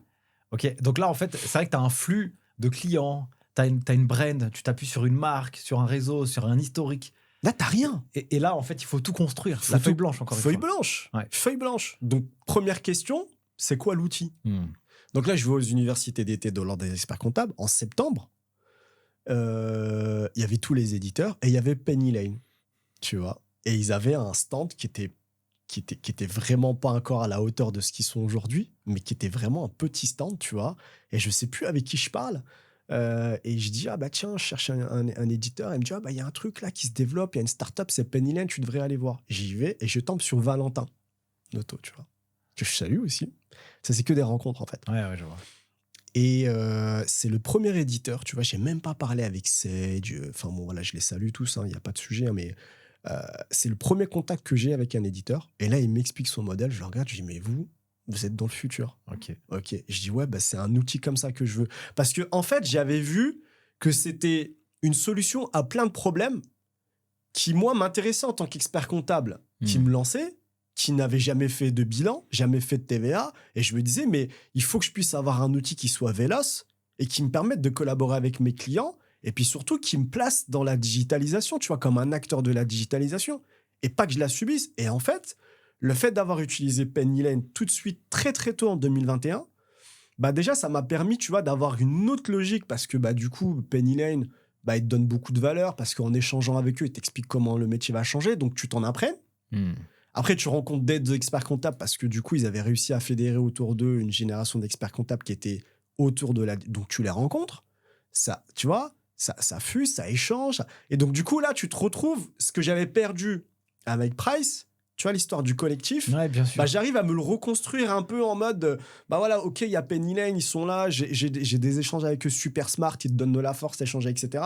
Tu rencontres des experts comptables qui sont hyper connectés, il y a le Lab 50, et là, tu vois, tu gravites autour de ça, tu dis, ouais, non, mais en fait, ok, là, en fait, en gros, c'est vrai que ça va être compliqué, mais la partition n'est pas terminée. Et donc, moi, Penny Lane, ça m'a permis, en tout cas, quand je l'ai adopté, bah, de gagner du temps et d'avoir un argument quand tu es jeune expert comptable et que tu veux te lancer. Bah, quand tu as un outil comme ça, en fait, moi, c'est ce que je dis, c'était même plus un outil de production, en fait, c'était un outil de vente. Je venais avec Penny Lane, je présentais, et tout de suite, ça matchait parce que les clients, ils voyaient que ça leur permettait de résoudre un problème qui était, ouais, mais moi, mes factures, papier, ouais, j'ai plus le temps de me dépasser au cabinet, de les déposer, puis en plus, on les perd toujours, et puis les petits tickets, puis comment je fais, etc. Et puis les relevés bancaires, j'arrive pas à les avoir. Et là, je me dis, mais ouais, mais en fait, comment je vais faire? Ça va être Je dis, mais ça va être une galère, en fait. Ah ouais, mais c'est moi, clair. je sais pas faire ça. Tu vois, j'ai pas le temps. Je peux pas passer du temps à aller chercher un ticket de caisse. Moi, je veux passer du temps avec mes clients sur des vrais sujets. Et Penny Lane, ça m'a aidé, tu vois. Donc, du coup, tu vois, je sais pas si ça répond à ta question, mais sur le sujet de la TVA, moi, comment je l'ai réglé? La tech. Je me suis dit, il me faut un outil tech qui soit smart et il me faut des équipes qui soient smart. Ça a été les deux piliers du début de ma stratégie. D'ailleurs, tu vois, je vois moi ces solutions et cette compétition avec les différents acteurs logiciels qui est très positive pour la profession. Parce que finalement, en fait, déjà, eux, ils se tapent tous sur la tronche pour pouvoir finalement soit capter la valeur, capter le marché. Bref, on peut refaire l'histoire comme on veut. Par contre, in fine, qui c'est qui profite? En réalité, normalement, ça doit être le dirigeant parce que tout le monde se bat pour lui, en fait, Ouais, pour lui bien apporter sûr. de la valeur à lui. Exactement. Et du coup, le fait qu'il y a cette compétition, tu vois, des mecs comme toi, eh ben, qui ont une vision à la fois, tu vois, tu viens de l'audit, quand tu racontes ton histoire, etc., peut-être que tu n'avais pas une solution comme ça. bah du coup, t'accompagnerais pas ces 300 personnes. Bah oui, Parce que t'auras trop la flemme, en fait. mais bien sûr. Parce que du coup, tu sais que tu vas les capter par de la compta et puis tu vas leur vendre autre chose après par rapport. Ok, c'est très clair. Donc il y a quand même aussi quelque chose qui est révélateur, c'est que pour des jeunes experts comptables ou des experts comptables un peu isolés, on voit que le collectif, toi, qui est une ADN qui est importante chez toi, tu l'avais chez Price, collectif, tu grandis avec les pairs. Ensuite, tu t'es retrouvé tout seul au mois d'août. Et là, ça, c'était pas rigolo, tu vois. C'est Et ça. puis finalement, tu as recréé un espèce d'écosystème, comme tu l'as dit. Et puis, bah, c'est ça qui t'a permis de construire la suite. Mais c'est aussi assez intéressant, c'est que la croissance collective, elle est top parce que, en fait, finalement, tu nourris ta propre réflexion en échangeant avec les autres. Trop bien. L'imam, je pense que cet épisode, il peut durer très longtemps, tu vois, si mon ardeur de mes questions ne va pas s'arrêter. On va continuer sur la suite. Ah là là, masterclass. Tu vois, je trouve que c'est bien aussi d'avoir ce genre de message parce que je trouve que c'est positif, c'est calme, la manière dans laquelle tu le dis. Il n'y a pas de stress, pas d'inquiétude à avoir. Il y a des pains, des problèmes, tu vas les résoudre comme tous les entrepreneurs. Tu vas te casser la figure, tu as dit tout à l'heure. C'est ça. Des fois, ça réussit, des fois, ça réussit pas, et puis c'est la vie, quoi. Tu vois. Ok, donc, tu as cette phase au début. Aujourd'hui, vous êtes 10. Tout seul, face à un certain nombre de collabs comme ça, c'est pas facile à gérer, tu vois. Parce qu'il faut aussi comment tu recrutes les gens, comment tu les fais monter en compétences, comment tu les fais voir différemment. Tu vois, j'imagine que dans la construction de juin, aujourd'hui, on est en octobre 2025. Comment tu as fait et comment tu fais aussi pour, tu vois, bien t'occuper de tes équipes. Il n'y a aucune transition dans ma question, mais non, c'est si, juste elle me vient comme ça tout de suite. C'est une bonne transition, c'est une très bonne transition. Je pense que le trait d'union, en fait, ça a été un moment où on a décidé de... Quand je dis « on », c'est parce que je parle de Shaoki, Saïli, tu vois, qui est encore une fois, je parle de collectif, tu vois, les histoires, elles se font jamais toutes seules, qui m'a accompagné dans une deuxième phase du projet qui a été modéliser et écrire l'histoire. C'est quoi l'histoire de Stella, tu vois. Et donc, du coup, Shaoki, qui est une personne que je connais depuis de nombreuses années et qui est un entrepreneur qui a très bien réussi et qui fait des très, très belles choses autour du marketing et puis des services pour les entreprises. Il m'a accompagné, tu vois, à formaliser un peu la vision, tu vois.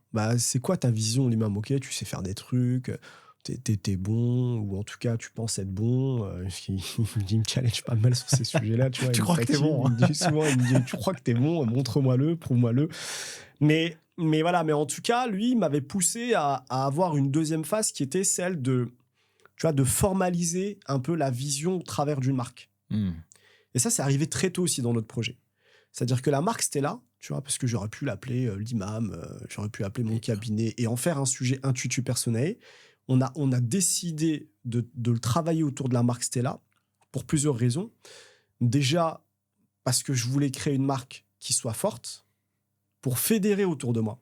Fédérer des équipes, des associés, des partenaires et que tout le monde puisse se l'approprier pour que, à un moment, le projet puisse grandir et finalement d'embarquer, tu vois, d'embarquer du monde.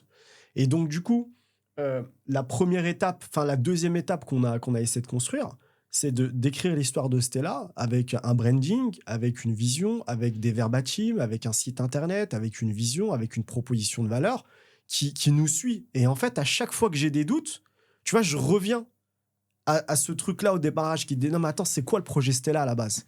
Projet Stella, c'est une marque qui doit fédérer.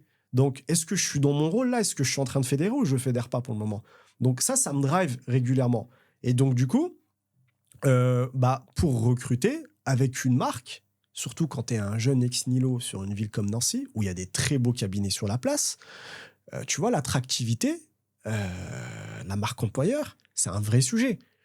Et donc, du coup, si tu n'as pas une histoire, une vraie histoire, hein, quand je dis histoire, c'est pas raconter des faux histoires, mais un projet auquel t'embarques, pour lequel tu vas embarquer des collaborateurs, tu peux pas recruter, en fait. Donc, du coup, si tu veux, le démarrage, pour moi, la marque, elle a été essentielle parce que je me rattache à ça, parce que c'est ma stratégie, en fait. C'est ni plus ni moins que je mets sous une image et sous une marque et sous un logo Ma stratégie, c'est qu'on veut être un acteur de référence, tu vois, dans l'accompagnement des entrepreneurs, à forte croissance ou pas, ambitieux, etc. Mais en tout cas, on a à cœur, tu vois, d'accompagner des gens qui veulent évoluer dans cette nouvelle économie. Et on se dit, voilà, si tu as envie de savoir un peu ce qui va se passer dans le monde ou comment tu veux te débrouiller, si tu viens avec nous, on va t'aider à résoudre tes problèmes. Donc, la marque, ça m'a aidé déjà à verbaliser un peu notre proposition de valeur et surtout, tu vois, à proposer un projet à mes collaborateurs. Le projet, il n'est pas parfait, hein.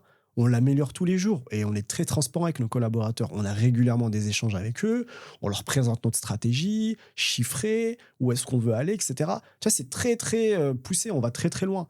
Et donc, du coup, le fait d'avoir, entre guillemets, structuré, conceptualisé, ça te permet de convaincre des personnes de te suivre en leur disant, voilà, ça c'est le projet, voilà où est-ce qu'on veut aller. Et si on veut y aller, c'est avec des personnes comme toi. Voilà ce qu'on attend de toi, voilà les qualités, les compétences, voilà nous ce qu'on attend, etc. Et donc, du coup, voilà, l'idée, c'est de construire une partie du chemin ensemble. Ce qui est hyper intéressant, donc là, je retraduis aussi un peu avec mes propres mots, c'est que tu vas concevoir le projet de cabinet. Quelle est ta vision? Quelle est ta culture? Qu'est-ce que tu veux porter? Pour qui? Pourquoi? Et en fait, finalement, quand tu vas aller échanger avec tous tes partenaires, tu leur expliques. Et si ça résonne, go. banco, entre guillemets, ça fit. Et puis si ça résonne pas, tant mieux. Banco aussi, parce que finalement, tout le monde sera content. Mais c'est ça. C'est que, en fait, c'est tout de suite, ça permet de tout de suite de dire, voilà quel type de cabinet on est. Et encore une fois, on n'est jamais sur des sujets où... tu vois, on joue le jeu de la confrontation entre les cabinets. On est tel type de cabinet. Je pense que c'est vraiment pas notre registre et c'est pas bon pour la profession. Ouais. Vraiment, tu vois. Je pense que c'est pas bon parce que ça va amener un peu à une forme de cannibaliser le marché, ce qui est pas bon. Tu vois. Il y a beaucoup déjà de sujets, il y a beaucoup déjà tu vois, qui nous facilitent pas. Non, je pense qu'effectivement, comme tu l'as dit, c'est de se dire pourquoi on le fait, c'est quoi notre vision, comment on veut le faire. On est conscient des choses qu'on doit améliorer, on essaie de les améliorer tous les jours. Tu vois, on est un jeune cabinet, 4 ans. Et voilà, plutôt que de parler de choses qui vont bien, je préfère me dire, voilà, je sais qu'il y a tel et tel sujet que je dois améliorer, il y a tel et tel sujet sur lequel on doit travailler. On le fera seul ou pas, on se fera accompagner, on se rapprochera ou pas, etc. Ça, c'est des autres sujets. Mais en tout cas, je pense que dans un contexte comme aujourd'hui, c'est une des manières, tu vois, c'est une des réponses qu'on peut apporter aux experts comptables qui se posent la question de on va disparaître, on va pas disparaître, l'IA, mince, il y a la financiarisation, il y a les plateformes en ligne, comment on va faire, est-ce qu'on doit se spécialiser, pas spécialiser. Ça, je suis d'accord, il y a des vrais sujets de fond qu'on pourra aborder, mais la base déjà, c'est que c'est quoi ton ADN, tu vois, et c'est quoi le projet que tu veux porter et avec qui tu vas le porter. Une fois que tu as ton équipe, tu vois, une fois que tu as ton collectif, tes problèmes, tu vas les résoudre. Mais il faut le collectif déjà, tu vois. Ouais, trop bien. Tu vois, et en plus, le collectif, il est hyper salvateur parce que si tu as les bonnes personnes à la bonne place, du coup, il n'y a pas de frustration, pas de non-dit, pas d'inertie, beaucoup plus de valeur. En fait, la machine, avec peu, finalement, elle peut créer des choses beaucoup plus fortes. Ouais, c'est ça, effectivement. Ça te permet vraiment de compenser des sujets, voilà, des manques de moyens parfois que t'as pas parce que voilà, la créativité, la réflexion. Donc encore une fois, tu vois, je veux pas dresser un portrait, tu vois, angélique du truc. Non, on n'est pas dans le monde de Candide, mais c'est un vrai moyen. En tout cas, si tu te poses la question, jeune ex nihilo, de te dire comment est-ce que je fais pour me développer, verbalise, tu vois, et mets un verbatim sur qu'est-ce que tu veux faire, c'est quoi tes forces, qu'est-ce qui te manque, et de pas avoir peur de s'entourer. De se dire, voilà, il faut que je m'entoure. Et ça va se faire bien, pas bien. Tu as des trucs que tu vas devoir corriger, il va y avoir des petites frustrations, des petits problèmes. Mais ça, il faut accepter qu'ils soient là et de les régler. Moi, tu vois, j'aime pas perdre trop de temps sur, il y a des problèmes, ok, il y a un problème, mais c'est quoi ta solution? Ok, tu as identifié, mais on fait quoi là demain? Ok, corrige-le, s'il te plaît, on le corrige et je veux plus en entendre parler. Mais juste là, on n'a pas ci, on n'a pas ça, ou alors, il faut... Oui, ok, d'accord, mais c'est quoi la solution? Vas-y, next step, c'est bon, allez, on a identifié le problème, mais c'est quoi la prochaine étape, tu vois? Trop bien. Masterclass. Donc maintenant, 4 ans, c'était là. Au moment où je te vois au congrès aussi, tu vois, il y a ton projet de cabinet, il y a ta vision, où est-ce que tu veux le porter pour demain, pour les 5-10 prochaines années. Moi, j'ai cru comprendre que ça allait être une autre histoire, que tu allais vendre ou céder ton activité.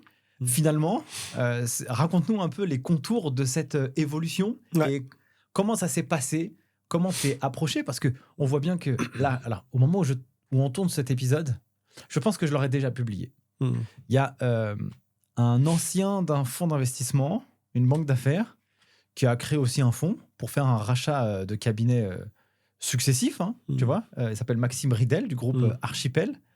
Et du coup, il a dit, j'ai jamais vu un business comme l'expertise comptable. Mais du coup, il m'a parlé de plusieurs enjeux quand même. Et là, il y a des regroupements de cabinets. Qu'est-ce que les petits cabinets vont faire?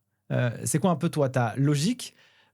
Comment tu construis, du coup, l'avenir? Raconte-moi un peu tout ça pour qu'on puisse aussi un peu, comprendre quelle peut être la trajectoire ou l'histoire d'un cabinet de 10 collabs ou moins.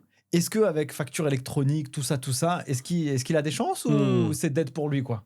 Et puis, raconte ta propre histoire aussi pour qu'on puisse aussi comprendre. Alors, 1000 questions en une. 1000 questions, vraiment... mais que des questions de... Et d'ailleurs, je me suis fait terminer la dernière fois sur un commentaire sur Internet ou je sais pas où. Désolé pour les successions successives, les questions successives, mais j'y arrive pas. Non, mais après, Non, bon, moi, ça me va bien. Alors, vas-y, du coup. Alors, déjà, tu vois, alors par quoi commencer? C'est vrai que tu as évoqué un peu le contexte, parce qu'il faut commencer par le contexte, tu vois, avant de parler un peu des choix que j'ai dû avoir à faire, etc. Et le contexte. Le contexte, c'est quoi? Déjà, beaucoup de cabinets très éclatés. Ça, c'est l'approche macro, tu vois, que font des investissements. Parce que déjà, ce qu'il faut savoir, c'est que les fonds d'investissement, ils ne s'intéressent pas à des industries. Il y a des vrais enjeux. Si c'est nul, s'il n'y a pas d'intérêt économique, s'il n'y a pas d'argent à faire, s'il n'y a pas de choses structurantes, c'est qu'il n'y a pas. Donc déjà, très bon signal pour les experts comptables. Le marché n'est pas dead, comme on dit, ou qu'il n'est pas mort. Au contraire. Et donc, du coup, ça ne doit pas être une crainte. Ça doit être une opportunité pour les experts comptables. Maintenant, c'est de quelle manière j'y vais. Les enjeux, aujourd'hui, sont multiples. Tu as des enjeux de transformation digitale, parce que quand tu es un cabinet et que tu veux t'adapter à la digitalisation, que tu veux implémenter un CRM, ça coûte de l'argent.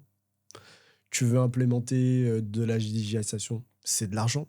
Tu veux recruter des nouveaux collaborateurs avec des nouvelles compétences, tu veux recruter des data scientists, tu veux recruter des ingénieurs qui vont t'aider à faire du développement. C'est de l'argent, parce qu'au début, ça va être de l'investissement que tu dois faire, mais tu ne vas pas avoir des revenus immédiats. Il faut attendre des résultats, d'accord?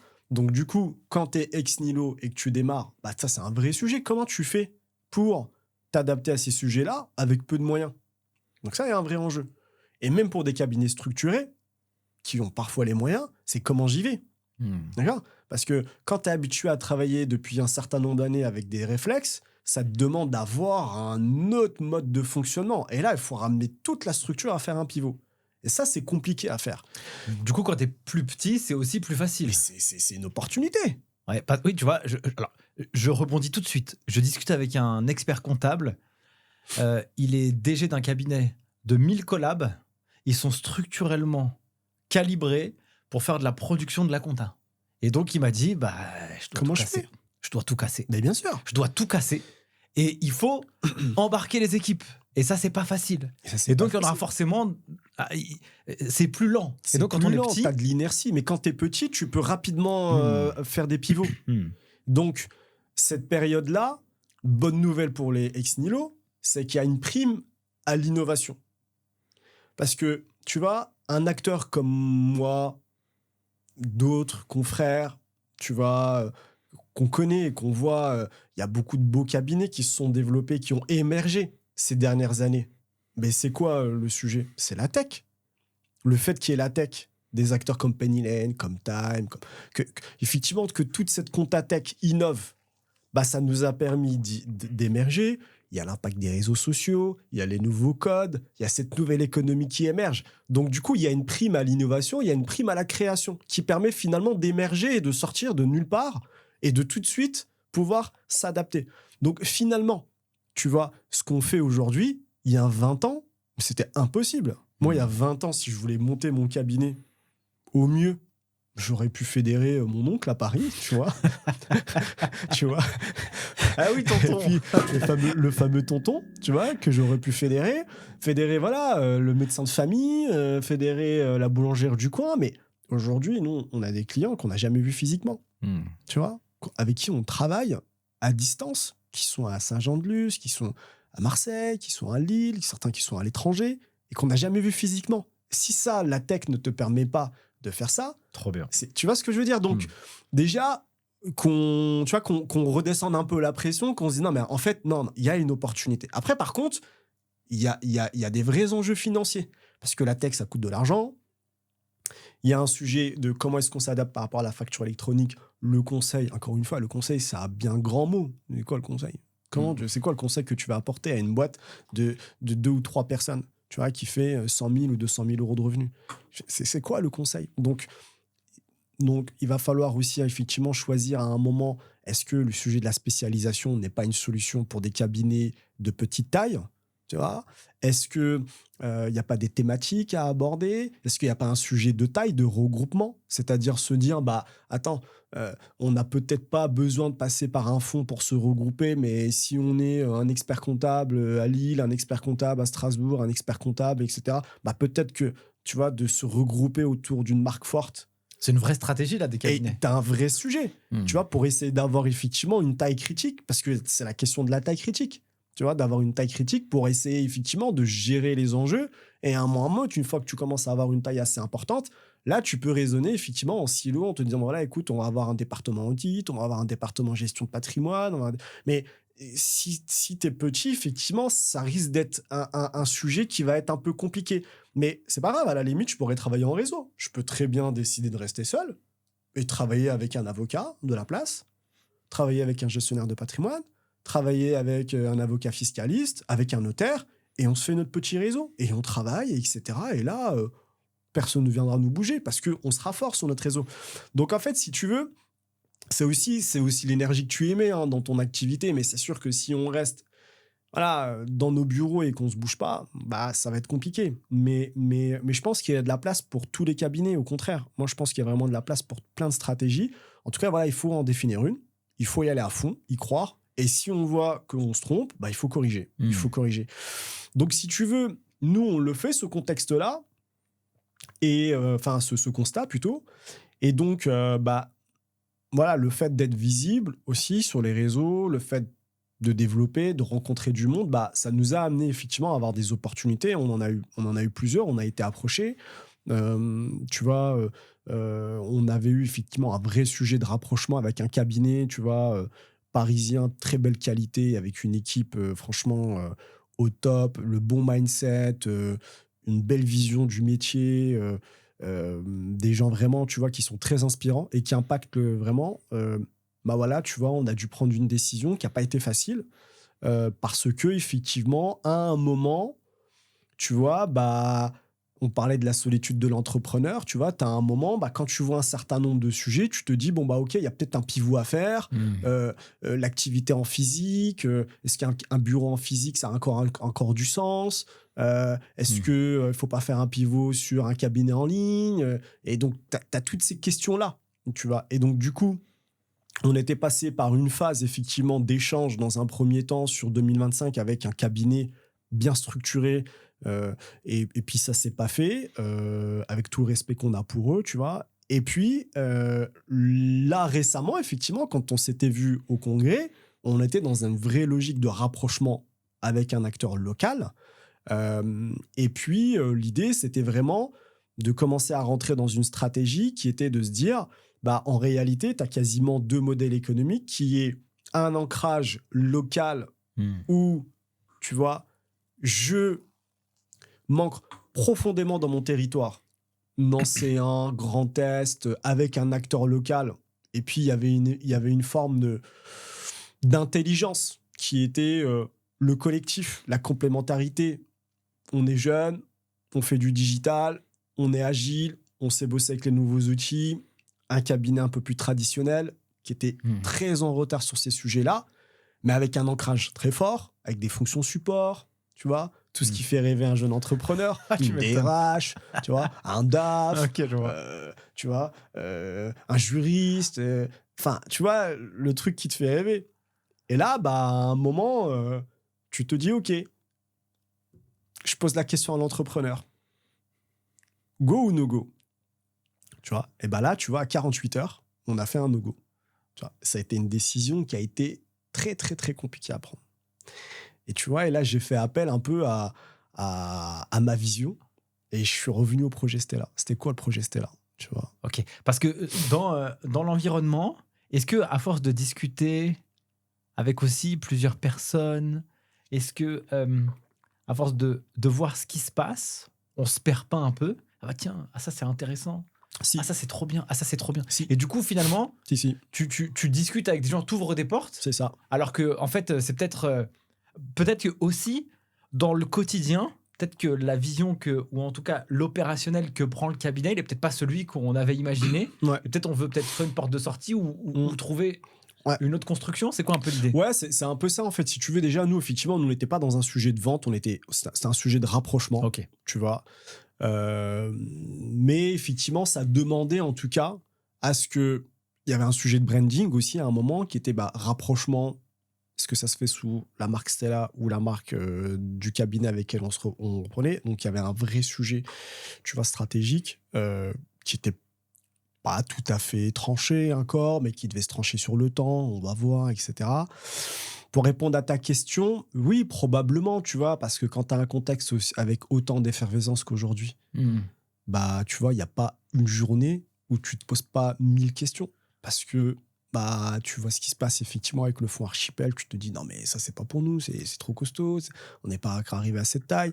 Après, tu vois les acteurs qui accélèrent, tu vois, Number, Dougs, etc. Tu les vois, tu te dis, ouais, attends, quand même. Et puis, tu vois les gros phénomènes de rapprochement. Donc, et à un moment, tu te poses la question, quand tu es ex nihilo, même si tu es avec toute la bonne volonté, il y a un moment, tu regardes la réalité en face de toi, tu te dis, OK, bah, c'est quoi la partition que je dois jouer entre des cabinets qui se regroupent, des fonds d'investissement et les pure players du en ligne? Bah, c'est là où après, si tu formalises pas dès le départ ta vision, eh bah, tu peux pas prendre de décision. Ou en tout cas, tu peux changer d'avis comme tu peux changer de chemise. Et nous, ce qu'on a fait à un moment, c'est qu'on est revenu à cette fameuse vision qu'on avait autour de Stella. Qu'on s'est dit, non, mais attends, c'était quoi le projet Stella à la base? Le projet Stella, c'est que nous, on a fédéré des clients, on a fédéré des équipes qui nous ont fait confiance et qui nous font confiance. Et c'est ce qui nous donne notre force aujourd'hui. Et donc, du coup, ce qu'on va faire et ce qu'on souhaite faire, c'est continuer à capitaliser, tu vois, sur cette capacité à fédérer, parce que ça, la tech, elle sait pas faire. Carrément. Enfin, avec tout le respect qu'on a pour eux, ils sont très brillants. Je veux dire, mais si tout le monde s'intéresse à l'expert comptable, c'est parce que l'expert comptable, c'est lui qui fédère. C'est lui qui fédère. Et donc, si tu sais fédérer, tu sauras régler après tes deuxièmes problèmes. Pour le moment, j'ai pas de solution encore à la facture électronique, hein, je te le dis clairement. Mais en tout cas, la seule certitude que j'ai, c'est que un client, même s'il consulte ChatGPT, même si il y a énormément de data, il y a un moment quand il va prendre sa décision, il t'appellera. Et il dira, écoute, ouais, tu vois, je dois faire ci, je dois faire ça, etc. Comment tu le vois? Qu'est-ce que tu aurais fait à ma place? Et ça, c'est un truc, tu vois, qui pourra pas être remplacé. Donc, du coup, le vrai sujet, et ça, c'est marrant parce que au congrès, j'étais sur le stand de Penny Lane, et puis j'étais avec Clément. S'il écoute le podcast, il sera tu vois. Et puis, il me présente un expert comptable de la place lyonnaise, tu vois. Beau cabinet, plus de 120 personnes, etc. Et donc, du coup, il me présente, il me dit, bah, tiens, je te présente un tel, etc. Et il me présente, il dit, bah voilà, l'imam, c'est un jeune expert comptable, voilà, qui est à l'aise avec le digital, etc. Bon, voilà, il mousse un peu, très sympathiquement, tu vois. Et puis, moi, je lui pose une question, et il me dit, bah, je viens de vendre mon cabinet. Là, c'est bon, je suis à la retraite, je viens de vendre, etc. Et je lui pose une question, je lui dis, OK, qu'est-ce que vous retenez, tu vois, de ces 40 années de business? Et là, tu vois, il me sort une phrase et il me dit, écoute, j'en ai passé des crises. Hein. On a passé toutes les crises que tu veux. Et il me dit, il y a un truc qui est essentiel. Et il me dit, il faut prendre soin de ses clients. Il me dit, si tu prends soin de tes clients, il me dit, tu vois, toutes les crises là, les mutations, il m'a dit, tu vas les passer. Donc, il m'a ni dit, ouais, faut que tu investisses dans la facture électronique, faut que tu investisses dans l'IA, faut que tu fasses ci, faut que tu mettes un CRM. Non, il m'a dit juste, prenez soin de vos clients. Il m'a dit, si vous prenez soin de vos clients, c'est bon. Et donc, du coup, ça, c'est le super pouvoir, Mais de tu vois, de l'expert comptable. C'est qu'il a cette capacité de prendre soin de son client. Après, nous, notre vrai enjeu, c'est quoi l'organisation qu'on met en place pour le faire. On n'est pas encore super bien. Okay, on sait tous les experts comptables seront d'accord unanimes pour dire qu'on n'est pas encore top là-dessus, mais ça, c'est la vraie mission qu'on a. Et tout le reste, ça sera des briques, la tech, les CRM, etc. Ça, c'est des moyens qu'on va mettre en place. Mais la vraie question qu'il faut qu'on se pose, c'est comment est-ce qu'on fait demain pour prendre soin de nos clients? Facture électronique ou pas? Masterclass. Ça veut dire que, en fait, je trouve que c'est, d'un point de vue même entrepreneurial, même de culture d'entreprise, d'avoir cet esprit où chacune de tes actions, chaque chose que tu vas réaliser, comment peux-tu faire pour prendre soin de tes clients? Et donc, en fait, comment tu vas faire pour prendre soin d'eux quand il y aura la facture électronique? Comment vas-tu faire pour prendre soin d'eux quand ils vont devoir se lancer sur un nouveau marché? Comment tu vas faire pour prendre soin d'eux quand ils vont devoir licencier? Comment vas-tu faire pour prendre soin d'eux si... quelle que soit la crise qu'ils vont prendre. Mais je trouve que ça résume vraiment très très bien. Je vais t'aider à prendre des décisions éclairées tout en prenant soin de toi. Et c'est ça le conseil. Ah, c'est un petit podcast un peu philosophique pour moi. Non, mais c'est très philosophique, mais j'aime bien. Mais en fait, il n'y a pas, tu sais... C'est simple. C'est simple. C'est archi simple, mais à la fois compliqué à mettre en exécution. En fait, ce que je veux dire par là, c'est que si tu n'as pas cette vision, tu vois, et là, on s'adresse à des experts comptables qui se veulent effectivement être dans la logique entrepreneuriale et qui se disent, mais comment je fais? Moi, je n'ai pas encore la réponse à ça. Tu vois, moi, je le teste tous les jours. Donc, je ne suis pas là pour dire... Mais tout ce dont je sais, et ce que j'ai appris en tout cas sur mes 10 dernières années d'expertise, d'audit, c'est que, tu vois, moi, je faisais beaucoup attention aux prêts, tu vois, des DG qui venaient, les messes annuelles. Et en fait, ils démarraient toujours par la vision. Et tu vas sur n'importe quel site, tu vois, des 4 Big Four, EY, KPMG, Deloitte, PricewaterhouseCoopers, PwC, et ben, tu verras qu'ils ont une vision qui est quasiment commune à tous. Ils ont à peu près tous la même vision, mais ils la déclinent différemment. Et systématiquement, tu verras qu'ils parlent de résoudre des problèmes. Et nous, en fait, notre mission, c'est qu'on veut résoudre les problèmes de demain. Ils vont être technologiques, ils vont être écologiques. Ça se trouve, demain, on va se retrouver à travailler sur des sujets écologiques. Probablement. La RSE, la durabilité, c'est un vrai sujet. Bah, ça, c'est une résolution de problème. Tu vois, c'est une résolution de problème. Donc, maintenant, la question, c'est... Moi, je ne vais pas être en capacité tout seul de les résoudre, ces problèmes. Maintenant, c'est comment je vais fédérer des personnes autour de moi qui vont avoir ces compétences et dire, attends. Moi, je suis le spécialiste de la RSE. Moi, je suis prêt à venir à bosser avec toi. On voit quelle formule on trouve. Et après, c'est l'intelligence collective de dire, OK, comment on travaille, etc., pour répondre à ces problèmes chez nos clients. Donc, mais la marque expert comptable, elle continuera encore à fédérer. Tu vois, tant qu'on a cette posture de, effectivement, le consultant, l'expert qui permet de résoudre des problèmes. Et après, à charge à nous d'avoir les compétences en interne ou en réseau. En tout cas, pour les plus petits, il faudra constituer un réseau, effectivement, pour compenser le fait qu'on n'aura pas la taille critique pour tout faire en interne. Donc, il faudra travailler en réseau. Masterclass. Quand tu te fais approcher par un cabinet, ou quand... à quelques heures, tu vas faire un no-go. Mais tu vois, en 2021, je pense pas que tu t'es dit que ça allait t'arriver. Ou peut-être que si, peut-être que tu t'es dit peut-être qu'un jour, tu vois. Comment tu le vis à ce moment-là? Tu dis, ah ouais, purée, il y a peut-être une porte de sortie. Ah ouais, ça peut être intéressant de partir sur une nouvelle aventure. C'est quoi ton émotion à toi quand elle arrive? Et aussi, c'est quoi ton émotion quand tu dis, en fait, finalement, non, voilà ce qu'on va construire. Du coup, c'est la suite de ma question. Si tu as dit no-go, qu'est-ce que tu vas faire de Stella? C'est quoi la vision dans le papier à zéro? J'imagine qu'il est reparti à zéro en reprenant un peu l'introduction. Ouais, non, mais c'est vrai que tu vois, c'est un vrai sujet parce que au début, quand t'as ces sujets-là, bah forcément, tu vois, t'es flatté, tu vois, ça fait du bien. Ça fait du bien parce que tu te dis que déjà, effectivement, en 2021, mais jamais j'aurais imaginé, tu vois, être à ce niveau de questionnement. Tu vois, ne serait-ce que même juste être face à toi dans ce podcast, tu vois, jamais. Donc, tu vois, déjà, ce que ça montre, c'est que parfois, il faut laisser place un peu tu vois, se laisser embarquer. Parce que moi, ma stratégie en 2021, c'est pas celle d'aujourd'hui. Donc, ce que j'ai fait, c'est prendre des décisions. Moi aussi, puisqu'on dit aider nos clients à prendre des décisions, mais si déjà nous, experts comptables, on n'est pas en capacité de prendre des décisions pour nos propres business, on ne pourra pas accompagner nos clients. Donc, moi, déjà, la première chose, effectivement, au début, t'es flatté. T'es flatté, et puis après, voilà, il y a toujours des sujets financiers qui sont pas négligeables. Oui, bien sûr. Et donc, du coup, c'est là où il faut avoir un peu, effectivement, et voir un peu si tu es vraiment un entrepreneur ou pas. Tu vois, parce que choisir, c'est renoncer.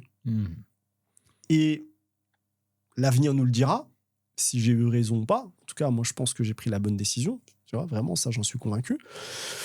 Mais c'est vrai qu'au moment où je prends la décision, bah, tu vois, c'est pas agréable, c'est pas facile, tu vois, parce que c'est une histoire d'homme, tu vois, c'est une histoire d'humain. Et c'est jamais agréable, tu vois, de dire non à quelqu'un ou de, en tout cas, sur la dernière opération, tu vois, locale, c'est vrai que c'était compliqué, tu vois, très, très compliqué, une décision très compliquée à prendre.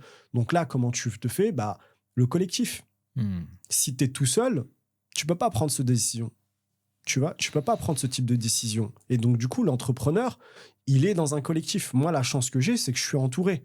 Je suis entouré de personnes, tu vois, qui, je pense, voilà, quoi qu'il arrive, ils seront, voilà, en tout cas, j'ai cette certitude que je suis hyper bien entouré. Mon épouse, tu vois, ma famille, mes amis, j'ai des personnes avec qui je prends conseil. Et c'est des personnes expérimentées, et c'est ce qu'il faut faire déjà avant d'être entrepreneur, c'est avant de se lancer dans ce game qui est pas... Hein, c'est une montagne russe, hein, parce qu'on a l'impression que tout est beau, mais c'est vraiment très, très compliqué. Hein. Tu te lèves à 7h du matin, tu as la pêche. À 13h, tu te dis, qu'est-ce que je fous là? À 16h, tu te dis, ah bah en fait, c'est cool. À 22h, tu te prends un scud. Tu te dis, mais ok, pourquoi j'ai fait ça? Bref, donc c'est les montagnes russes. Faut avoir le cœur bien accroché. Mais si t'es pas entouré et si t'exprimes pas, tu verbalises pas tes sujets en disant voilà, j'ai tel problème, qu'est-ce que tu aurais fait à ma place, etc. Bah tu peux pas prendre ce type de décision. Donc moi, c'est la décision que j'ai prise parce que j'ai consulté autour de moi et voilà, puis on s'est dit non, ok, j'ai quitté PwC, j'étais dans une bonne position. Si c'est le confort que je cherchais, et ben en fait. Tu vois, cette boutique, je pense qu'elle me fait encore confiance. Je la retrouverai ma place en tout cas, même si voilà. Mais en tout cas, voilà, c'est plus facile à faire. Par contre, ce qu'on fait là, ouais, c'est dur. Moi, je suis jeune, etc. J'ai la possibilité de le faire. Je me dis, c'est pas grave, allez, on y va, on continue. Donc maintenant, où est-ce qu'on veut aller? Nous, ce qu'on veut faire, en tout cas, déjà, première chose, c'est qu'on a un enjeu, encore une fois, qui est que si on veut aller plus loin, il faut qu'on stabilise notre ancrage local. L'ancrage local, c'est que bah, déjà, nous, on a des vrais sujets de process. Tu vois, on est un jeune cabinet, on a grandi très, très vite. Mais maintenant, bah, on a des enjeux de structure. Donc, on doit se structurer, on doit améliorer nos process, améliorer la qualité de service, tu vois, véritablement s'assurer qu'on s'occupe bien de nos clients. Et si on s'en occupe pas bien, bah, il faut qu'on comprenne pourquoi. Donc, on a un vrai sujet, tu vois, où on commence un peu à s'inspirer de ce qui se passe dans d'autres métiers. C'est des choses que les acteurs de la tech font super bien, tu vois, le customer success. Tu vois, bah nous, on est en plein sur ces sujets-là, de se dire, bah, il faut qu'on ait une personne qui appelle nos clients et qui comprenne quand ça se passe pas bien, pourquoi, qu'est-ce qu'on fait pas bien, est-ce qu'on est réactif, est-ce qu'on l'est pas, si on l'est pas, comment est-ce qu'on doit faire, etc. Donc, pour ces sujets-là, bah, on a investi. Là, aujourd'hui, j'ai été rejoint par un jeune expert comptable mémorialiste. Bon, en tout cas, je pense que quand le podcast sortira, il sera probablement diplômé. Jonathan, qui a rejoint l'équipe il y a, là, au moment où je te parle, il y a quelques semaines. Et donc, du coup, lui, il reprend la direction du cabinet. Et lui, c'est une personne qui vient du monde de l'expertise comptable. Donc, il a fait ses armes dans des cabinets, tu vois, de la place nancéenne, bien installé, et qui a cette vision tech. Et donc, du coup, si tu veux, là, je retrouve un peu cette complémentarité avec un expert comptable. Donc déjà, ça va solidifier un peu notre capacité à délivrer. Et puis surtout, je vais aller chercher vraiment la partie métier pour que lui puisse, entre guillemets, s'occuper véritablement de la partie opérationnelle, au sens noble du terme. Hein. Vraiment, voir qu'est-ce qui ne va pas dans notre organisation, qu'est-ce qu'on doit améliorer, et c'est quoi les outils qu'on doit implémenter demain. On a des sujets sur les CRM, tu vois. On a des sujets sur, par exemple, nos visios avec nos clients, tu vois. Les IA qui peuvent synthétiser nos enjeux, tu vois, les visios, ressortir les points irritants chez nos clients, etc. Donc, il faut qu'on comprenne véritablement ce qui se passe encore plus chez nos clients, tu vois, la connaissance de nos clients. Donc ça, c'est nos gros sujets. Une fois qu'on aura fini ce travail-là, et qu'on aura des certitudes, en tout cas sur notre manière à délivrer, là, on ira continuer, on poursuivra notre développement avec l'ouverture de prochains bureaux. Et l'idée, c'est effectivement de permettre à ce que la marque, tu vois, puisse se déployer sur le niveau national. La forme, on verra, ça sera des associations, ça sera éventuellement un modèle de franchise. En tout cas, on va continuer à innover, réfléchir, mais on a vraiment à cœur, tu vois, de faire en sorte que cette marque-là puisse être imprégnée et que tout le monde puisse se l'approprier. Et moi, mon rôle, ça va vraiment de continuer à accompagner mes clients, tu vois, de continuer à donner une vision et de construire, et puis d'essayer de continuer encore à fédérer autour de moi, quoi. Merci l'imam pour cet épisode. On arrive déjà à la fin. J'aurais une dernière question que je pose traditionnellement du coup à tous mes invités maintenant.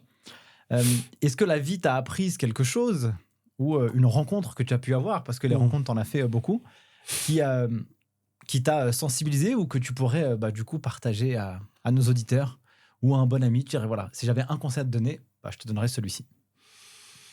Alors des rencontres, j'en ai. Si je pars sur les rencontres, on est reparti pour un podcast. Mais en tout cas une sagesse, tu vois, ou un truc. Tu vois, en tout cas, si tu veux, ce que je retiens moi de la, parce que je suis jeune, hein, donc la vie, tu vois, je pense que j'ai pas encore tout vu de la vie, mais c'est vraiment cette sensibilité à avoir du contact humain, tu vois, de toujours rester au centre du collectif. Ça, pour moi, c'est essentiel, parce que le collectif, ça te permet de résoudre plein de problèmes.